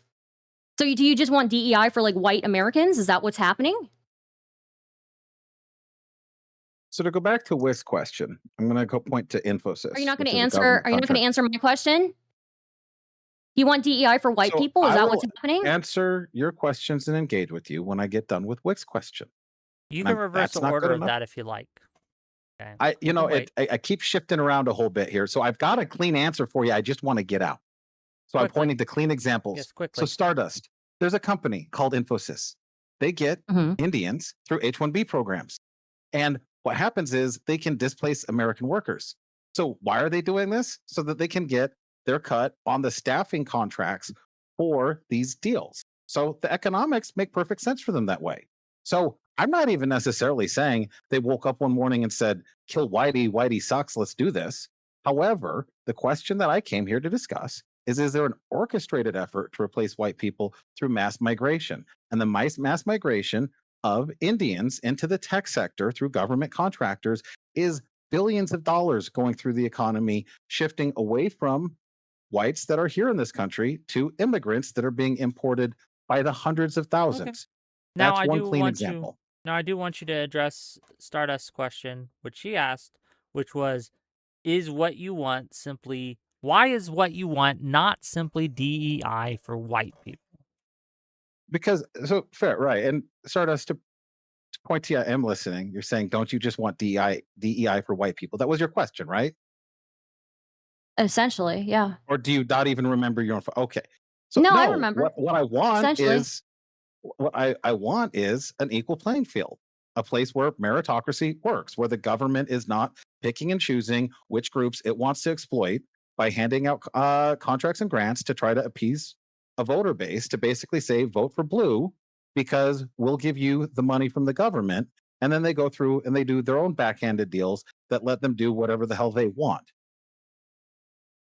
So you think that this also is affecting voting then, and that people are incentivized to vote blue or whatever too. That's what I'm getting from what you just said. People are incentivized to vote blue to get more government contracts or whatever. No, what I'm saying is if, for example, let's say I'm a political party, we'll say I'm the Democrats, and I want to say I really would like it if a bunch of people would vote for me. If I imported Democratic voters, that would probably make it a lot easier for me to get votes. So are the programs that these people let's get real tight on this one. Do you think the H-1B visa program is better for Americans or better for Indians? I think it's great for both, actually. H-1B workers who come here tend to contribute hugely to the taxes of America. In fact, the Indian American population contributes 7% of the tax revenue alone, despite being like 1% of the U.S. population. Secondly, Indian Americans and H-1B visa holders who come here tend to make more jobs, actually, for Native American workers. Propaganda. So, Propaganda. I mean, it's not propaganda. It's backed up by It is. data. There's- But what study this is is it? high skilled. This is high skilled labor. This is high skilled labor that people are bringing in. H-1B visas are coming in for entry level shit. They're not, And a whole though. bunch They're of not other coming in for stuff. entry. No, like literally. All right, Stardust, you're. I mean, special. they're Go not. ahead. But then secondly, you're talking about immigrants being brought in to create this like loyal voting bloc. Immigrants are not a political monolith. It just doesn't work that way. All of these immigrants, especially That's coming from true. India, a lot of these immigrants especially coming from India or coming from Latin America, have deeply traditional, socially conservative values. And you know, it just doesn't make sense that they would make this blue voting bloc necessarily. In fact, you've seen Latino voters vote red. But even then, when we're talking about H-1B visa holders, they don't even get a green card until at least 20 years in. That is a huge time to wait to get ability to vote in a federal election. So yeah, bringing in H-1B visa holders is not immediately benefiting any politician right now. It's also incredibly expensive to sponsor an H-1B worker. The H-1B visa workers frequently are working for government contractors, and the government contractors themselves are making a profit off of sponsoring immigrants to work jobs that Americans would work. It's incredibly expensive to bring them over, though. It's incredibly expensive. And then also, you made the point. I still haven't gotten a response. I still haven't gotten a response to the fact that H-1B visa workers. In the last 5 years, there's like a 20-year wait before they before they even get a green card. So right? According There's to a the 20-year. Department of Labor, in the last 5 years, almost 500,000 entry-level H-1B visas issued. 500,000 entry level. Okay, Tell me more about how we fucking don't have entry-level workers in America looking for jobs. I mean, honestly, I think we probably do. Usually make arguments about how people are underemployed, and you're saying, well, unemployment's low, but how many people are actually working? How many people have a computer science degree? They have a master's in business, and they're underemployed because they're not getting opportunities because we are importing immigrants to take those opportunities away from Americans. High skill labor means a higher education degree, right? Entry level doesn't mean low skill. Entry level is confusing to you. Entry level doesn't mean entry level can still be a high skill. It can still be a high skill role. That doesn't mean that it like entry level can be an entry level job in a high skill role, which means a higher education degree. That which means a master's or a doctoral degree.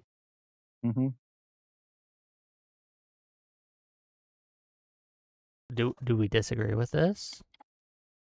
I mean, so my claim, my position, the great replacement is we're saying we're importing immigrants to take American jobs, specifically white American jobs. Do you disagree with what I just said? Stardust, shut the fuck up. Stardust, did you disagree with that? Telling me right here in this discussion, Stardust says, well, these are advanced jobs. These are technical jobs. These are I said these are people. I didn't say that. I didn't say off of a quick search here. You got to talk over me because you can't actually let me do the reveal. You don't want to let me do the reveal because you know the Okay. Entry level Hold on. doesn't mean low skill. We do got to let him get it out. So, StreamRift, we're gonna let him get it out real quick. Get out your point, please. You said these are not entry level jobs. That was an affirmative claim you made, and you're so schizophrenic. I said, this is a good one. Let me grab onto this one. Let me look this up. In the last 5 years, 500,000 entry-level jobs. You just said there weren't entry-level jobs. I just did a quick search. 500,000 of them. Do you think it would be better for white Americans if they had opportunity at half of? Oh, I can't wait to look at the recording. I can't wait. These are people who are coming in with master's degrees and doctoral degrees. That's what I specifically said. And an entry-level job doesn't mean it's necessarily low skill. Do you think that there could be entry-level jobs that require higher degrees? Sure. It's a stupid question you're asking. The answer is sure. Yes, there could be high-skill jobs that require or entry-level jobs that are high skill. Yeah. Yes. Yes. And that But means that's not at all what that H-1B was ever for. And when they wrote the fucking law, this was explicitly what they were trying to prevent. entry level doesn't mean low skill, right? Entry level can be high skill, which means it could take master's and doctoral degrees. So it's So taking I don't entry-level see, jobs away from Americans, though. You see that? That's again, the we have problem. a That's the shortage. rub. We have a shortage of No, people we with don't. these high skilled degrees. That's not true. Healthcare We is, have a lot of people. healthcare is a great Hold healthcare on. is a great example. So a great just to be example. clear, Stardust, your claim here is that in healthcare specifically, there is a shortage of high-skilled labor, which justifies H-1B visas. Is that what you're saying?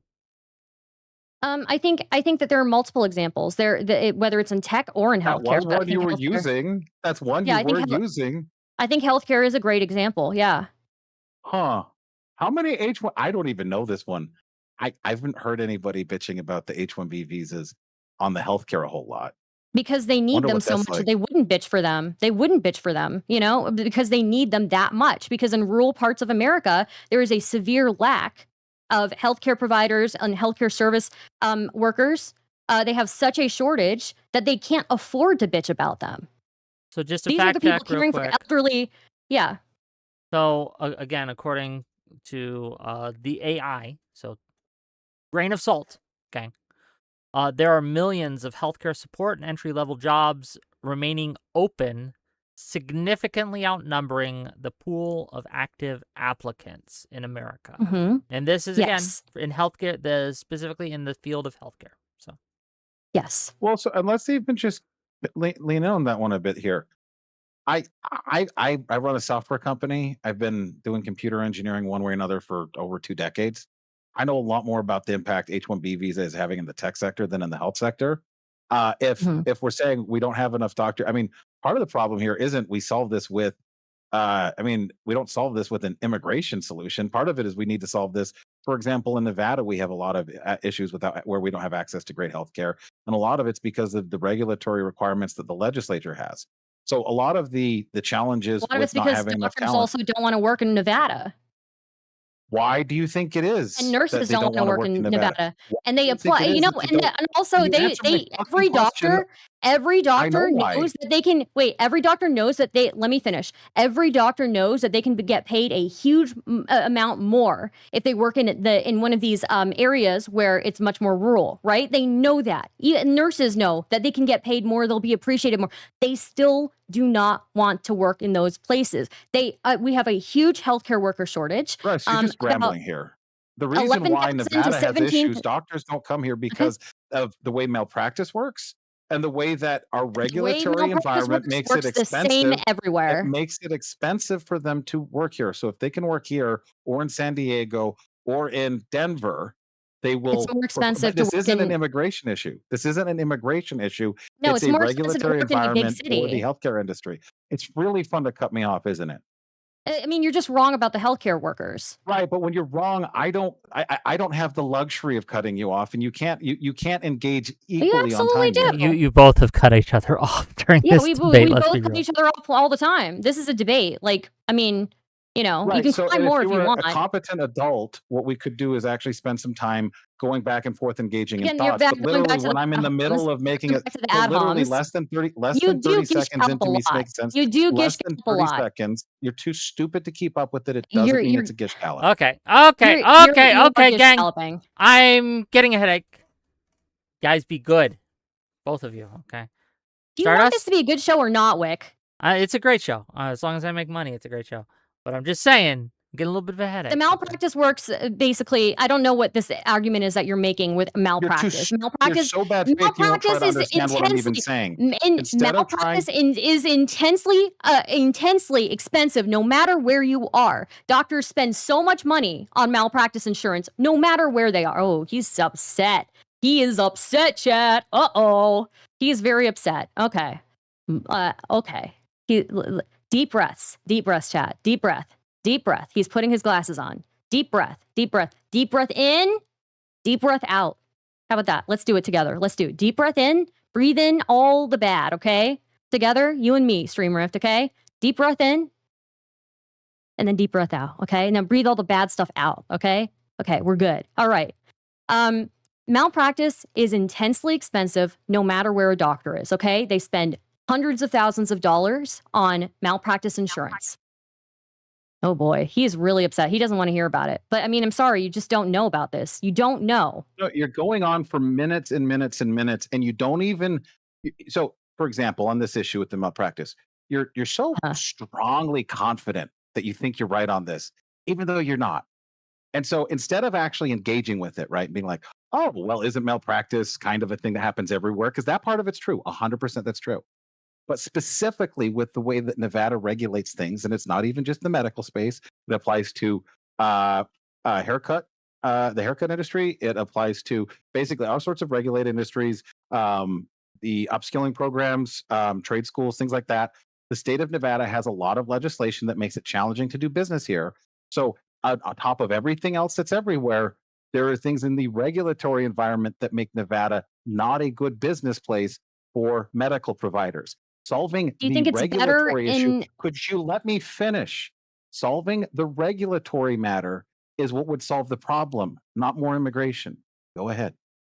Do you think first off, that's just not true. We have Oh my more God, healthcare I spots. forgot. That's just not We true. have Okay. It's just not true. We have more open healthcare spots and we have people to fill them. It doesn't matter, right?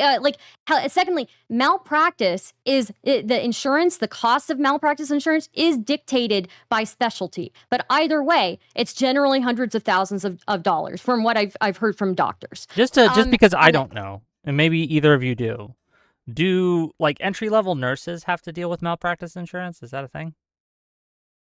I'm not too sure. I'm not so sure about the nurse side, but nurses are in huge demand right now. I don't so. know, but that's at least Yeah. what I'm Let me seeing. answer That's that. where Please the let me shortage answer is. that. Is it's entry-level nursing positions and things like that.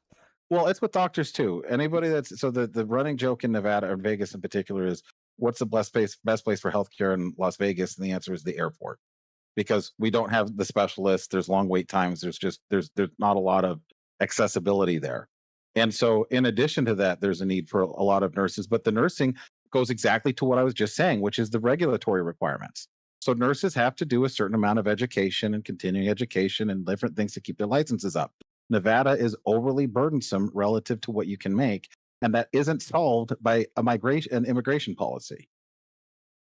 Again, Nevada's not the only place in America with a huge healthcare worker shortage. It's generally rural areas, and It while is one of the top 5 worst in the country, though, so it's a good example to okay, look at for those that yeah, actually sure. give But a if we're shit about talking, looking at something if we were honestly. talking, if we're talking about again the costs of malpractice insurance, the cost of running a healthcare business, generally, yeah, actually, if anything, it's probably going to be more expensive in a big city because you have to pay more for rent, you have to pay more for hiring people. Generally, the costs of hiring people is much more competitive.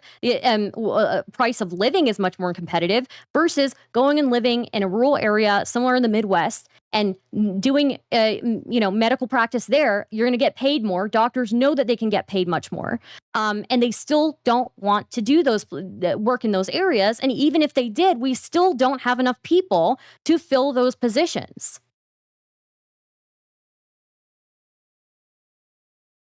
I guess we disagree.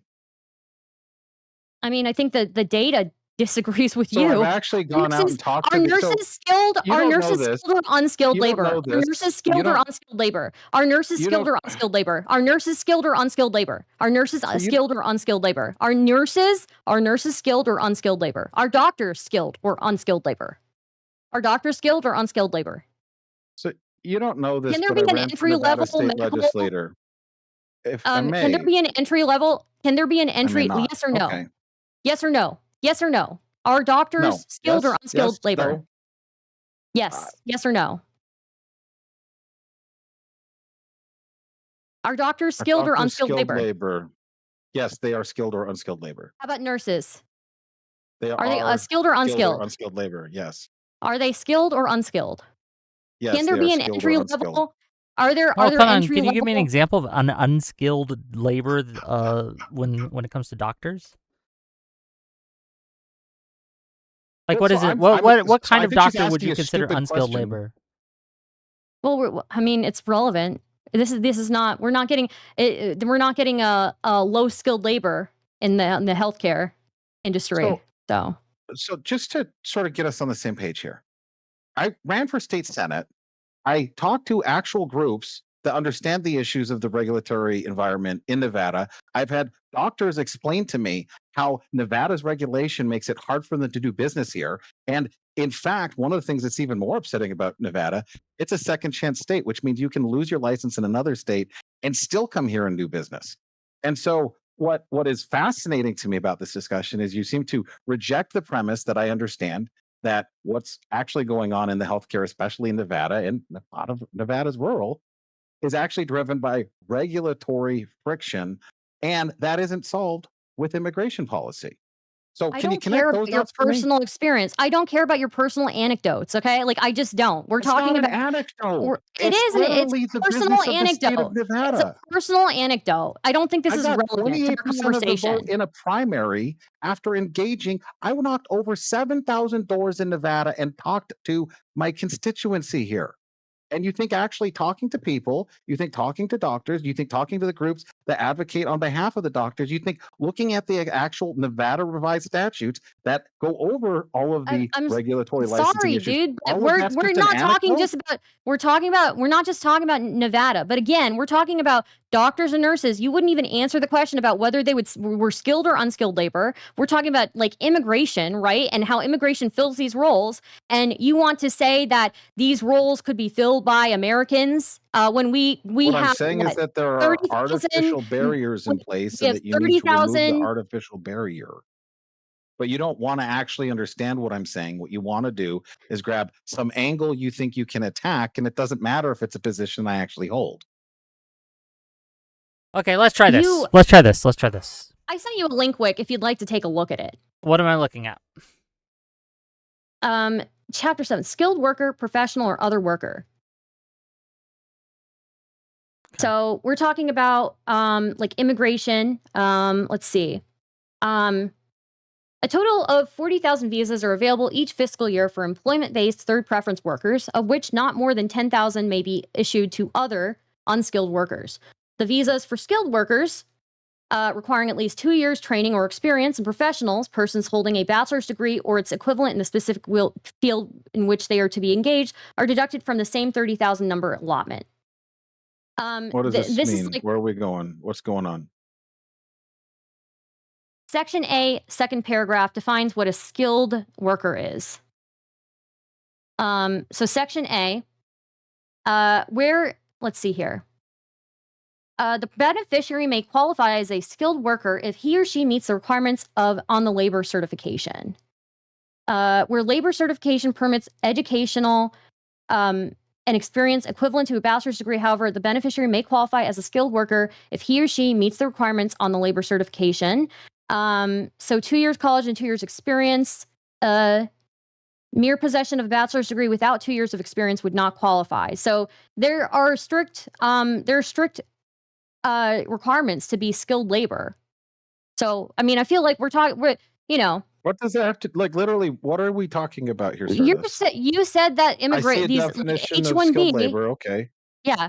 So since you're not willing to talk about what is skilled labor, right? I feel like doctors and you're nurses. doing the Pisco thing where you like just say yes or no. Say yes or no. Yes, a doctor skilled labor. We can just say a doctor skilled labor. I don't even know what you're getting at. Yes or no was a meme, just so you know. The yes or no part was a meme. So okay, well, you got me. Skilled labor refers to jobs that require a specific certification to do the job. So I guess. So, I mean, if he. Yeah, go ahead, please. Yeah. I guess for I feel like it took me 10 minutes to get an answer out of you, whether it's skilled or unskilled. And, immigration, you're talking about how these immigrants are coming in and taking these entry-level jobs. And we're not even able to acknowledge that these jobs require higher education and, specific experience. So I have a family member, right, who's also white. Okay. It's a cousin, to be clear, right? My cousin has trouble sometimes with her health, and she has trouble finding doctors who are able to help her with her specific condition. I won't go into details or anything like that, right? Do you think that by offering H-1B visas to other foreign countries to makes it so that there are more nurses and doctors available, would that be beneficial to my cousin? Right? Would it help her? Yeah, let's even use your example. The situation you're describing. So there's a health condition. There's not necessarily the specialists here that understand it. If there are specialists anywhere in the world that we could have come here and treat, and we could encourage to have them, that is exactly why the H-1B visa program was able to get enacted into law. That is a shining example of let's bring the best and the brightest here to America. Yeah, Absolutely. one of the reasons there is a shortage of hospitals in rural areas is because there are not enough nurses, doctors, etc., in order to justify such a medical facility in these places, right?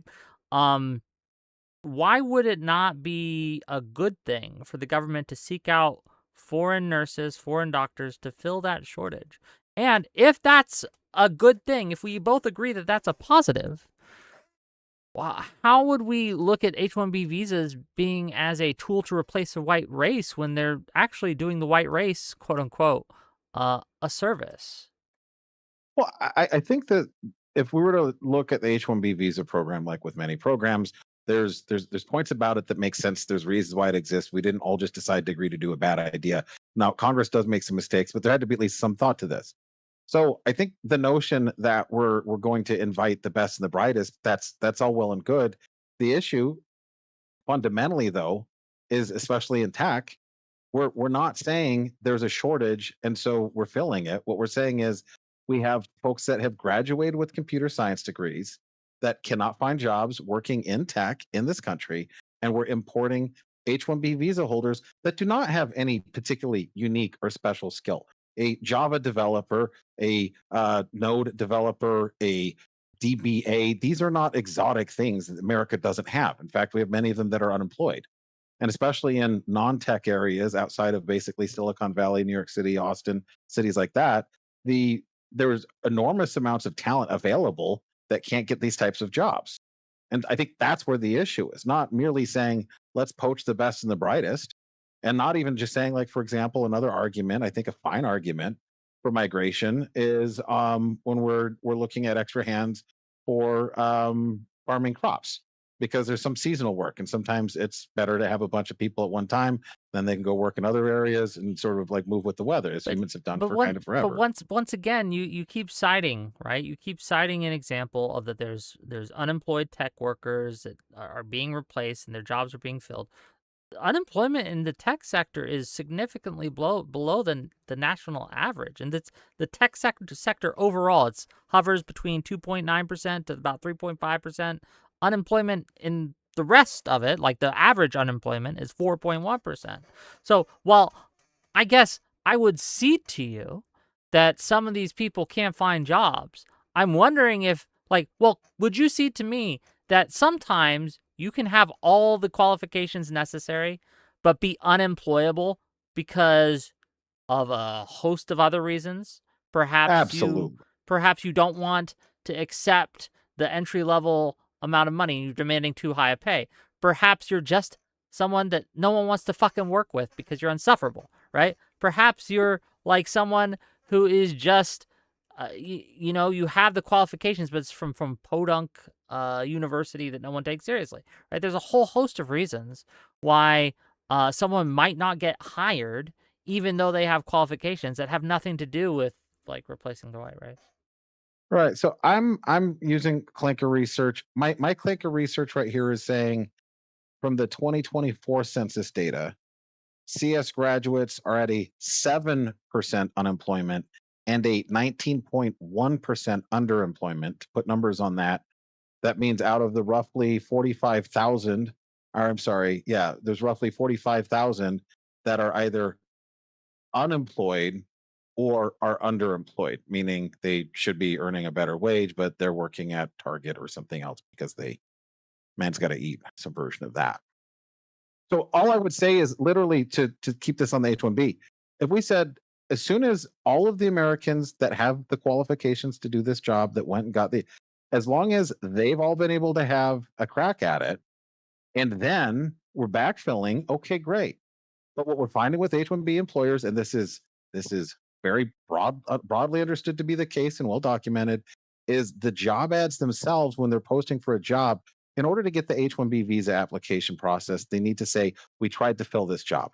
So they'll run an ad in a paper that basically nobody reads, and it'll say, email your resume here, and virtually no one will see it. And then they'll say, well, we tried almost nothing and we can't find an employer or an employee. So they'll submit that to the government. I think at that point, that's fraud. And then the government rubber stamps it. Should the government be investigating it? I think so. I think it's pretty brazen.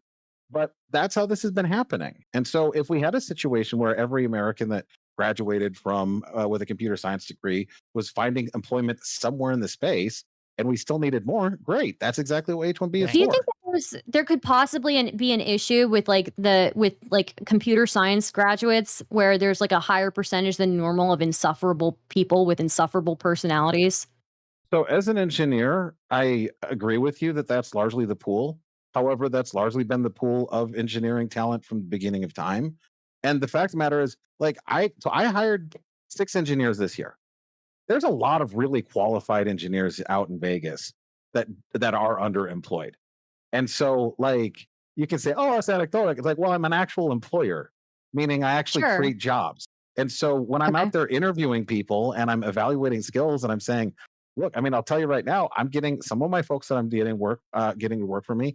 I'm getting pretty great rates on it because I'm able to provide an opportunity in Las Vegas, and there's not a lot of opportunities there, So I'm despite the looking at fact that there are. I'm looking at the Wall Street Journal, and this is from May Okay. 2026. It does say that there was an uptick in April amid AI-driven layoffs, but tech unemployment only ticked up to 3.8% and remains below the national average. So it went from 3.6 to 3.8, apparently in this specific sector, information technology. So I don't. So Bureau Yeah, of Labor Statistics is saying and that's something for a my little different. eye. I'll drop you the link They're here. saying that AI is doing this, at least. Oh yeah, the clinker you were asking for your information is the thing that's replacing a lot of tech workers, huh? No, it's creating more opportunities for them. I've been able to hire engineers because we've been able to deliver a lot more value to our clients.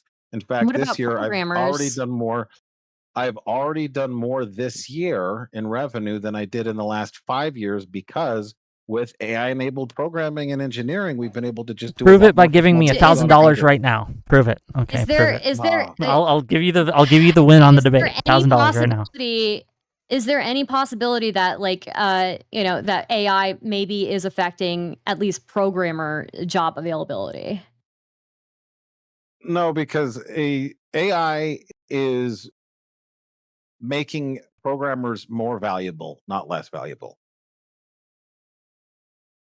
If you can vibe code something though, or I guess maybe programmers is the wrong word. Coders, I guess, generally, right?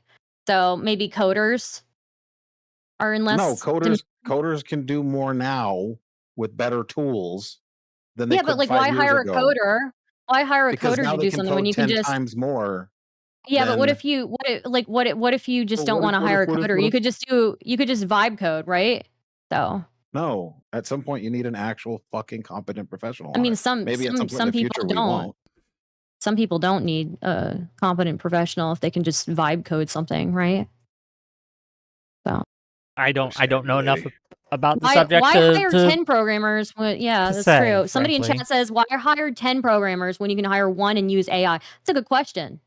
Or why not hire, if one engineer can do the output of 5, why not hire more? So if you hire 5, you can get the output of 25 and be very competitive. That's the way I'm seeing it happen in reality. Is companies that are Mhm. leaning into leveraging AI and engineering are able to generate a lot more value for themselves. So it's growth opportunity. The folks that I've seen do the best are honestly, it's hardware folks. There's a type of actual skill that folks have not been getting at many of the major universities because they've been building on cloud instead of on their own iron. And so what's happening right now is actually broadly capable engineers are doing a lot better. In fact, a lot of the engineers that are doing really well are ones that didn't even go to college. The folks that are really hands-on that can actually just build things, those are the ones that are doing pretty well. Oh, that's good for them. I'm glad. God bless America. Competence still matters. Yeah. But I don't know. It still feels like Oh, it feels? Okay. still feels like Well, it feels. we were talking earlier about about like, I don't know, it still feels a little bit like DEI, that what you're asking for though, right? Because if we're hiring people No, only based on because you're retarded. shortages, Only if because we're you're hiring retarded. people based on shortages, okay, okay, explain. No, you explain. Are You you say it's sort are of you like saying DEI. You explain that. yeah, it You sounds like explain what your you claim. want is DEI because we're talking about we're not just talking about tech Explain that. workers.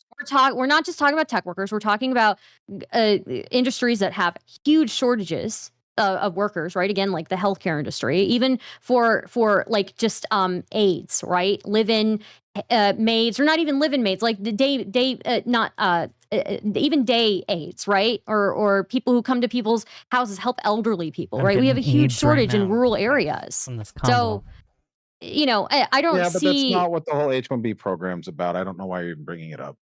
I What mean, does the that have to do H-1B with does anything that we've been hire covering? medical workers. It does hire medical. I know you see you're No, going at the it from a point tech here's perspective, no. but Yeah, but here's what's we have stupid. an honest shortage of medical workers.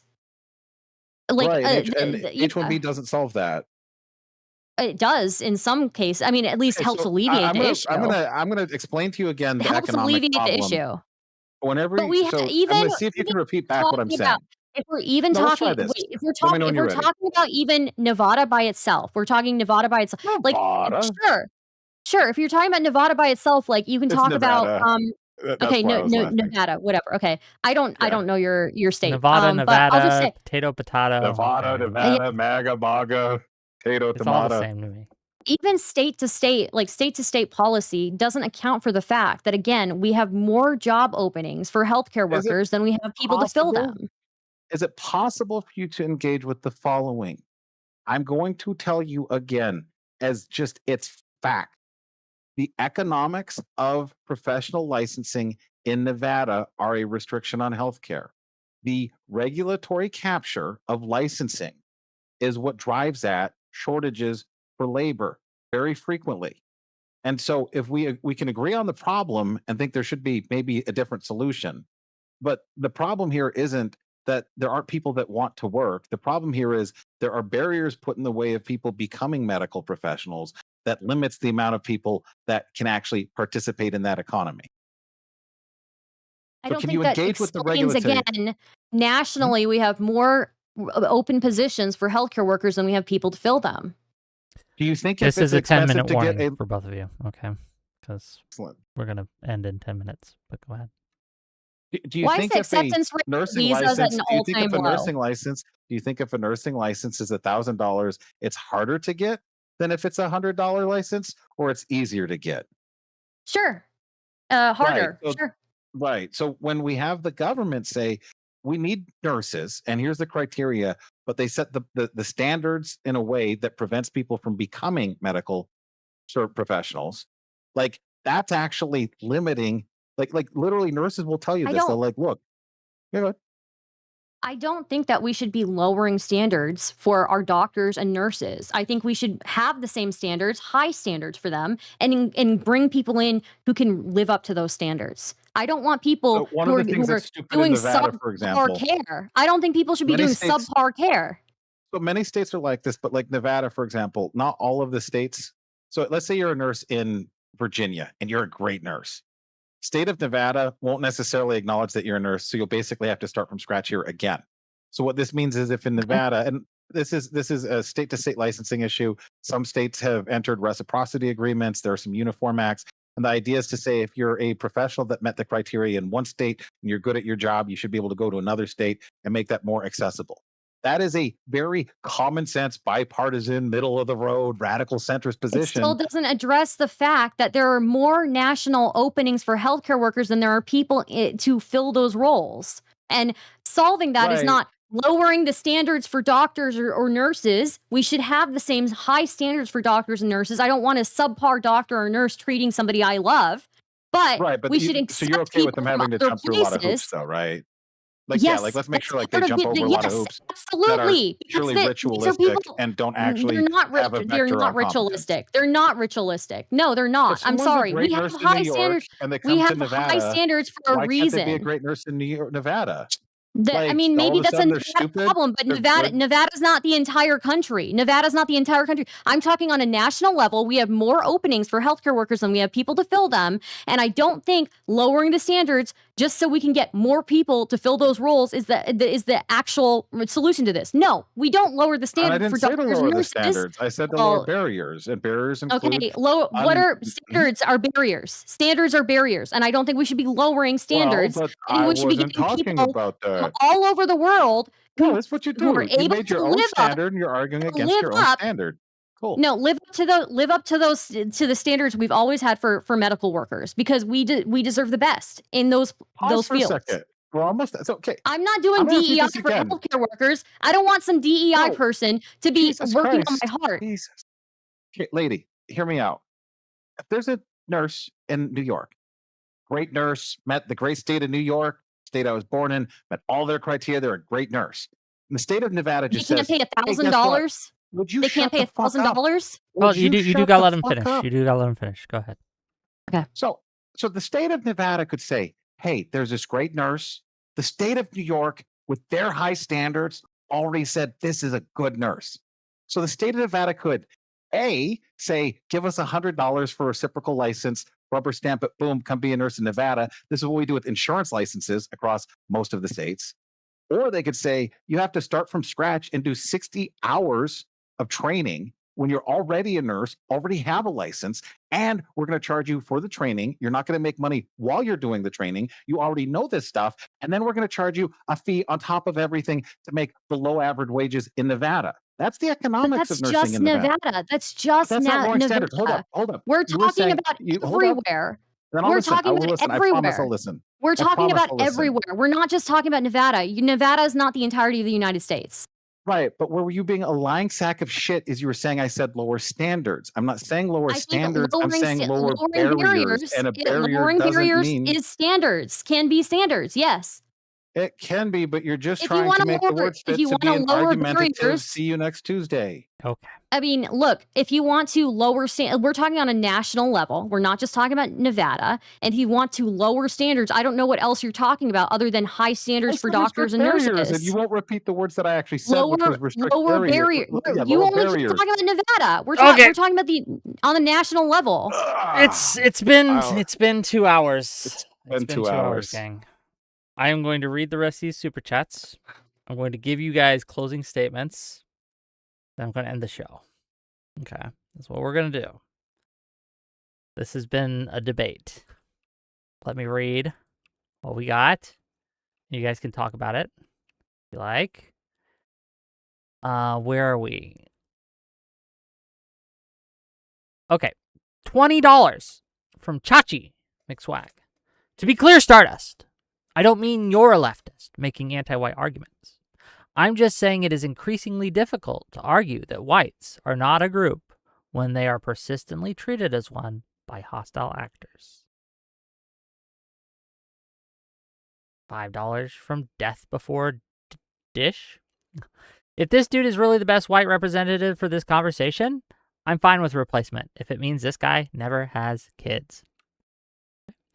Durla Merger says the issue with H-1B is that it's not being used to fill vacant positions, but replace existing American employees. It's a trend that can be seen in companies, Microsoft and IBM as big examples. $2 from Old School to say it's stolen laurels, not valor. Stardust is a twit. Okay. $5 from Old Scotty. I have ancestors in this country who served, therefore I can be a racist piece of shit. Okay. $5 from Rip Cryptor. Man about to cry and puss out of a debate at the first taste of his own medicine. Yikes. $5 from Old Scotty. If you're currently supporting Trump or you're voting Republican, you are not a patriot. Then we got 10, count them, 10 Wick TV gift memberships from Johnny Send It. I really appreciate you, sir. Caller online for $10. Amers in general don't want low-wage jobs. Americans in general don't want low-wage jobs, and this leaves a hole in the economy unless you're in favor of Hunger Games-style economy of forced careers. There is a true skill gap in high-income roles. $2 from Old Scotty. Farmers and ranchers vote red and get tons of subsidies. $10 from Caller Online. I am in a senior sec engineer that participates in hiring for a I'm assuming security software company. We prefer U.S. workers for cultural fit, but there is a skill gap here, and get better skilled guys from Brazil. That's a claim. $10 from Crow. Nevada sounds like a state problem, not an immigration problem for healthcare. $10 from the Mighty Elf. I vote to replace only that man. The rest can stay. $5 from Robert Paulson. Notice how easily he insults women, but is too much of a dandy to go after men every time he is on the panel.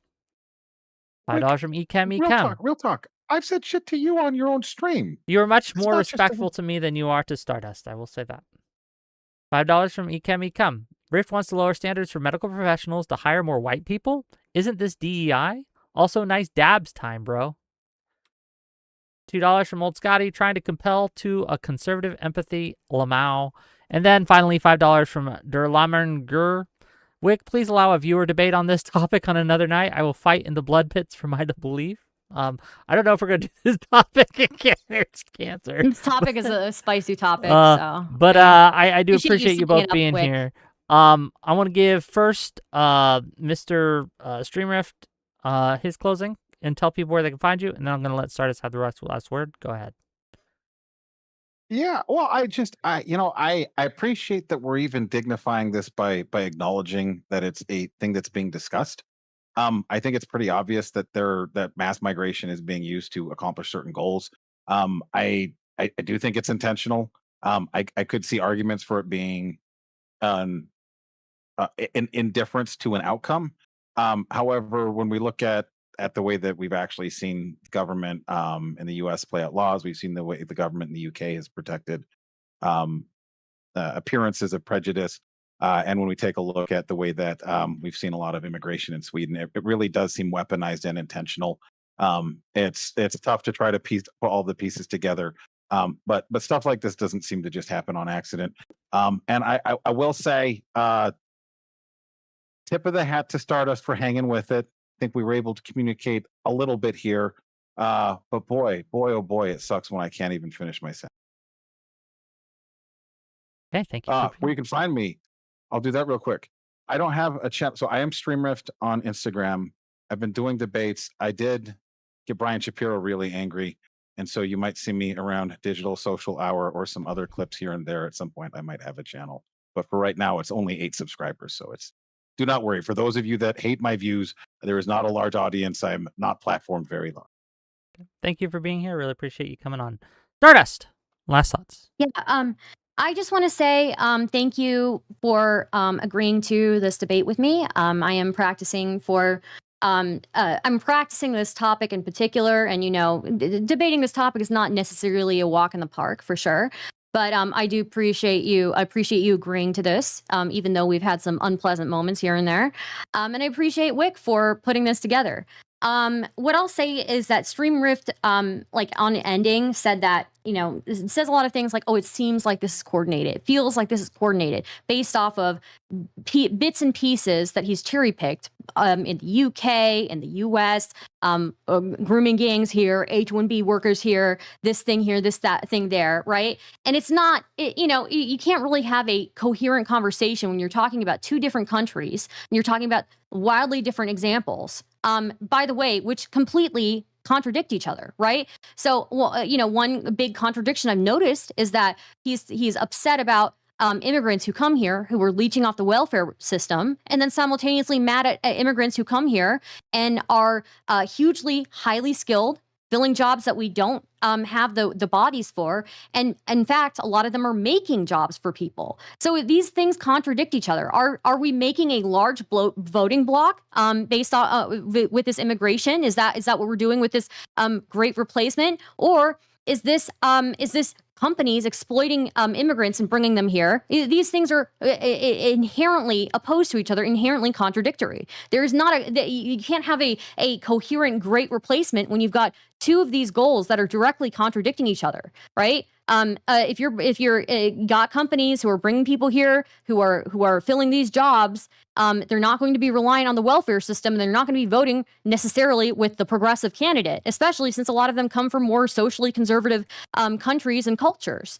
And then I guess I would say, like, on the affirmative action thing, I think that was like especially a terrible thing, because we saw that white women primarily were the ones who benefited off of affirmative action, and that's like half the white population, right? More than half of it, really. So if anything, affirmative action actually does seem like it benefited white people.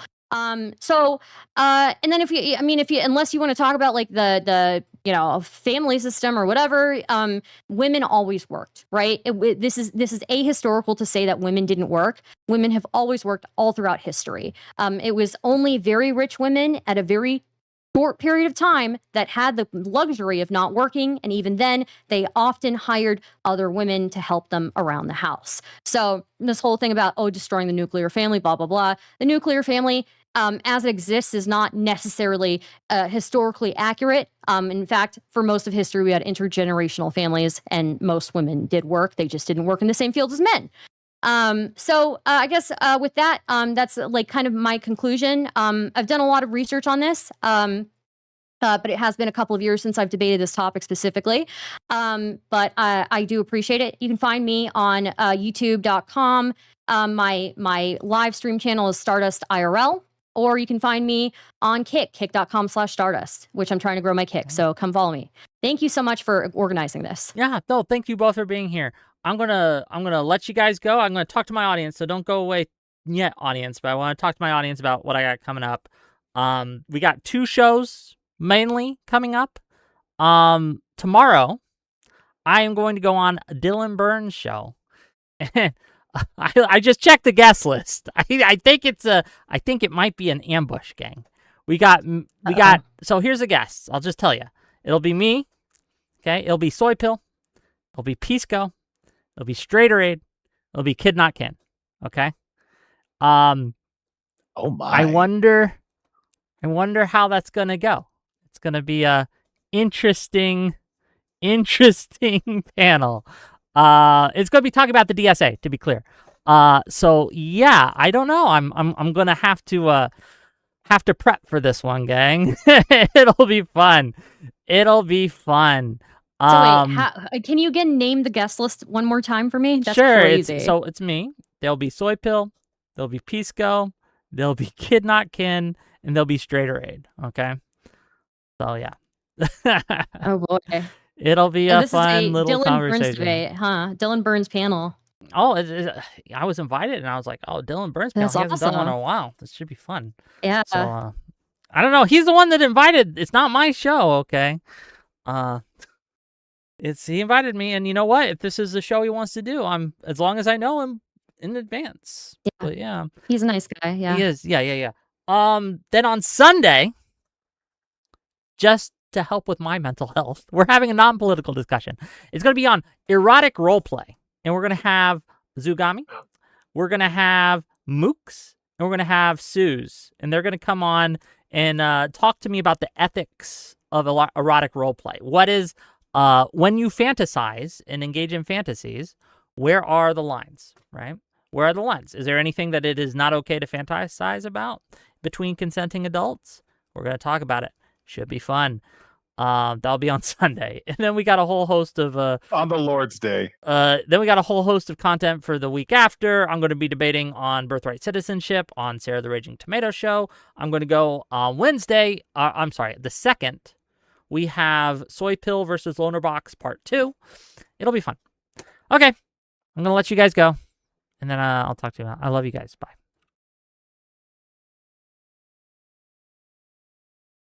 What a show. What a show. Oh. What do you guys think I should do? I'll ask you guys' opinion, because I'm not sure. I'm not sure how I want to handle this. Do I go in swinging tomorrow, or do I start slow? Like, how do I go immediately to 100, or do I just kind of let them lead up to it? What do you think? What's the best strat here? Where are we going with it? Start slow, says Fishy. Brent Drowned says, you already told me. If you did, I didn't see it. So bait them to get to 100% before me. I think just my look. Apparently, I'm being told by my mods, at least. I'm being told by my mods, and whether they're telling the truth or not, at least a couple of these people hate my guts. So, yeah, me just being there might trigger them. You don't want to look like West Side Tyler, do you? It's true. I don't want to go red in the face and look like a psychopath. That's true. That's true. I do have some big problems with some of them. Some less than others, right? But yeah.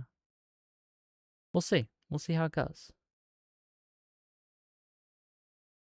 Well, there's going to be like 4 of them. And it's each one of them would be interesting in and of itself. All 4 of them is going to be a bit of a okay, I'm going to have to train for this one. Okay, I don't know about this one, gang. It's going to be a thing. It's going to be a thing. I'll just have to, lift some weights. Get that rhetorical stuff going down.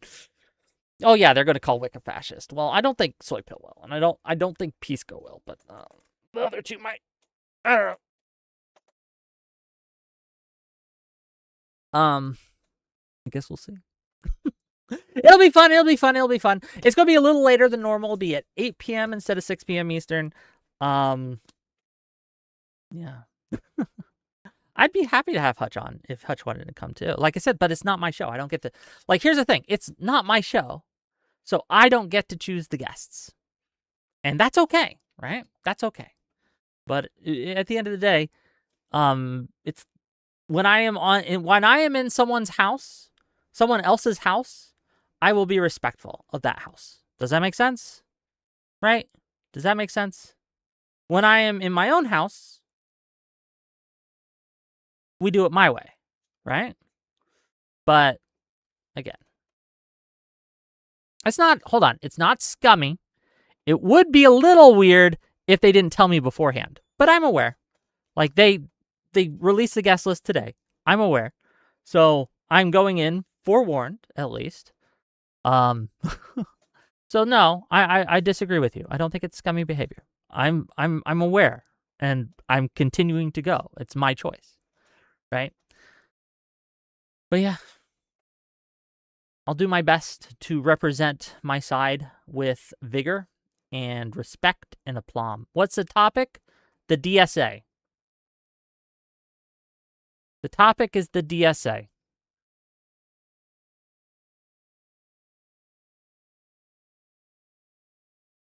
Titled the DSA panel.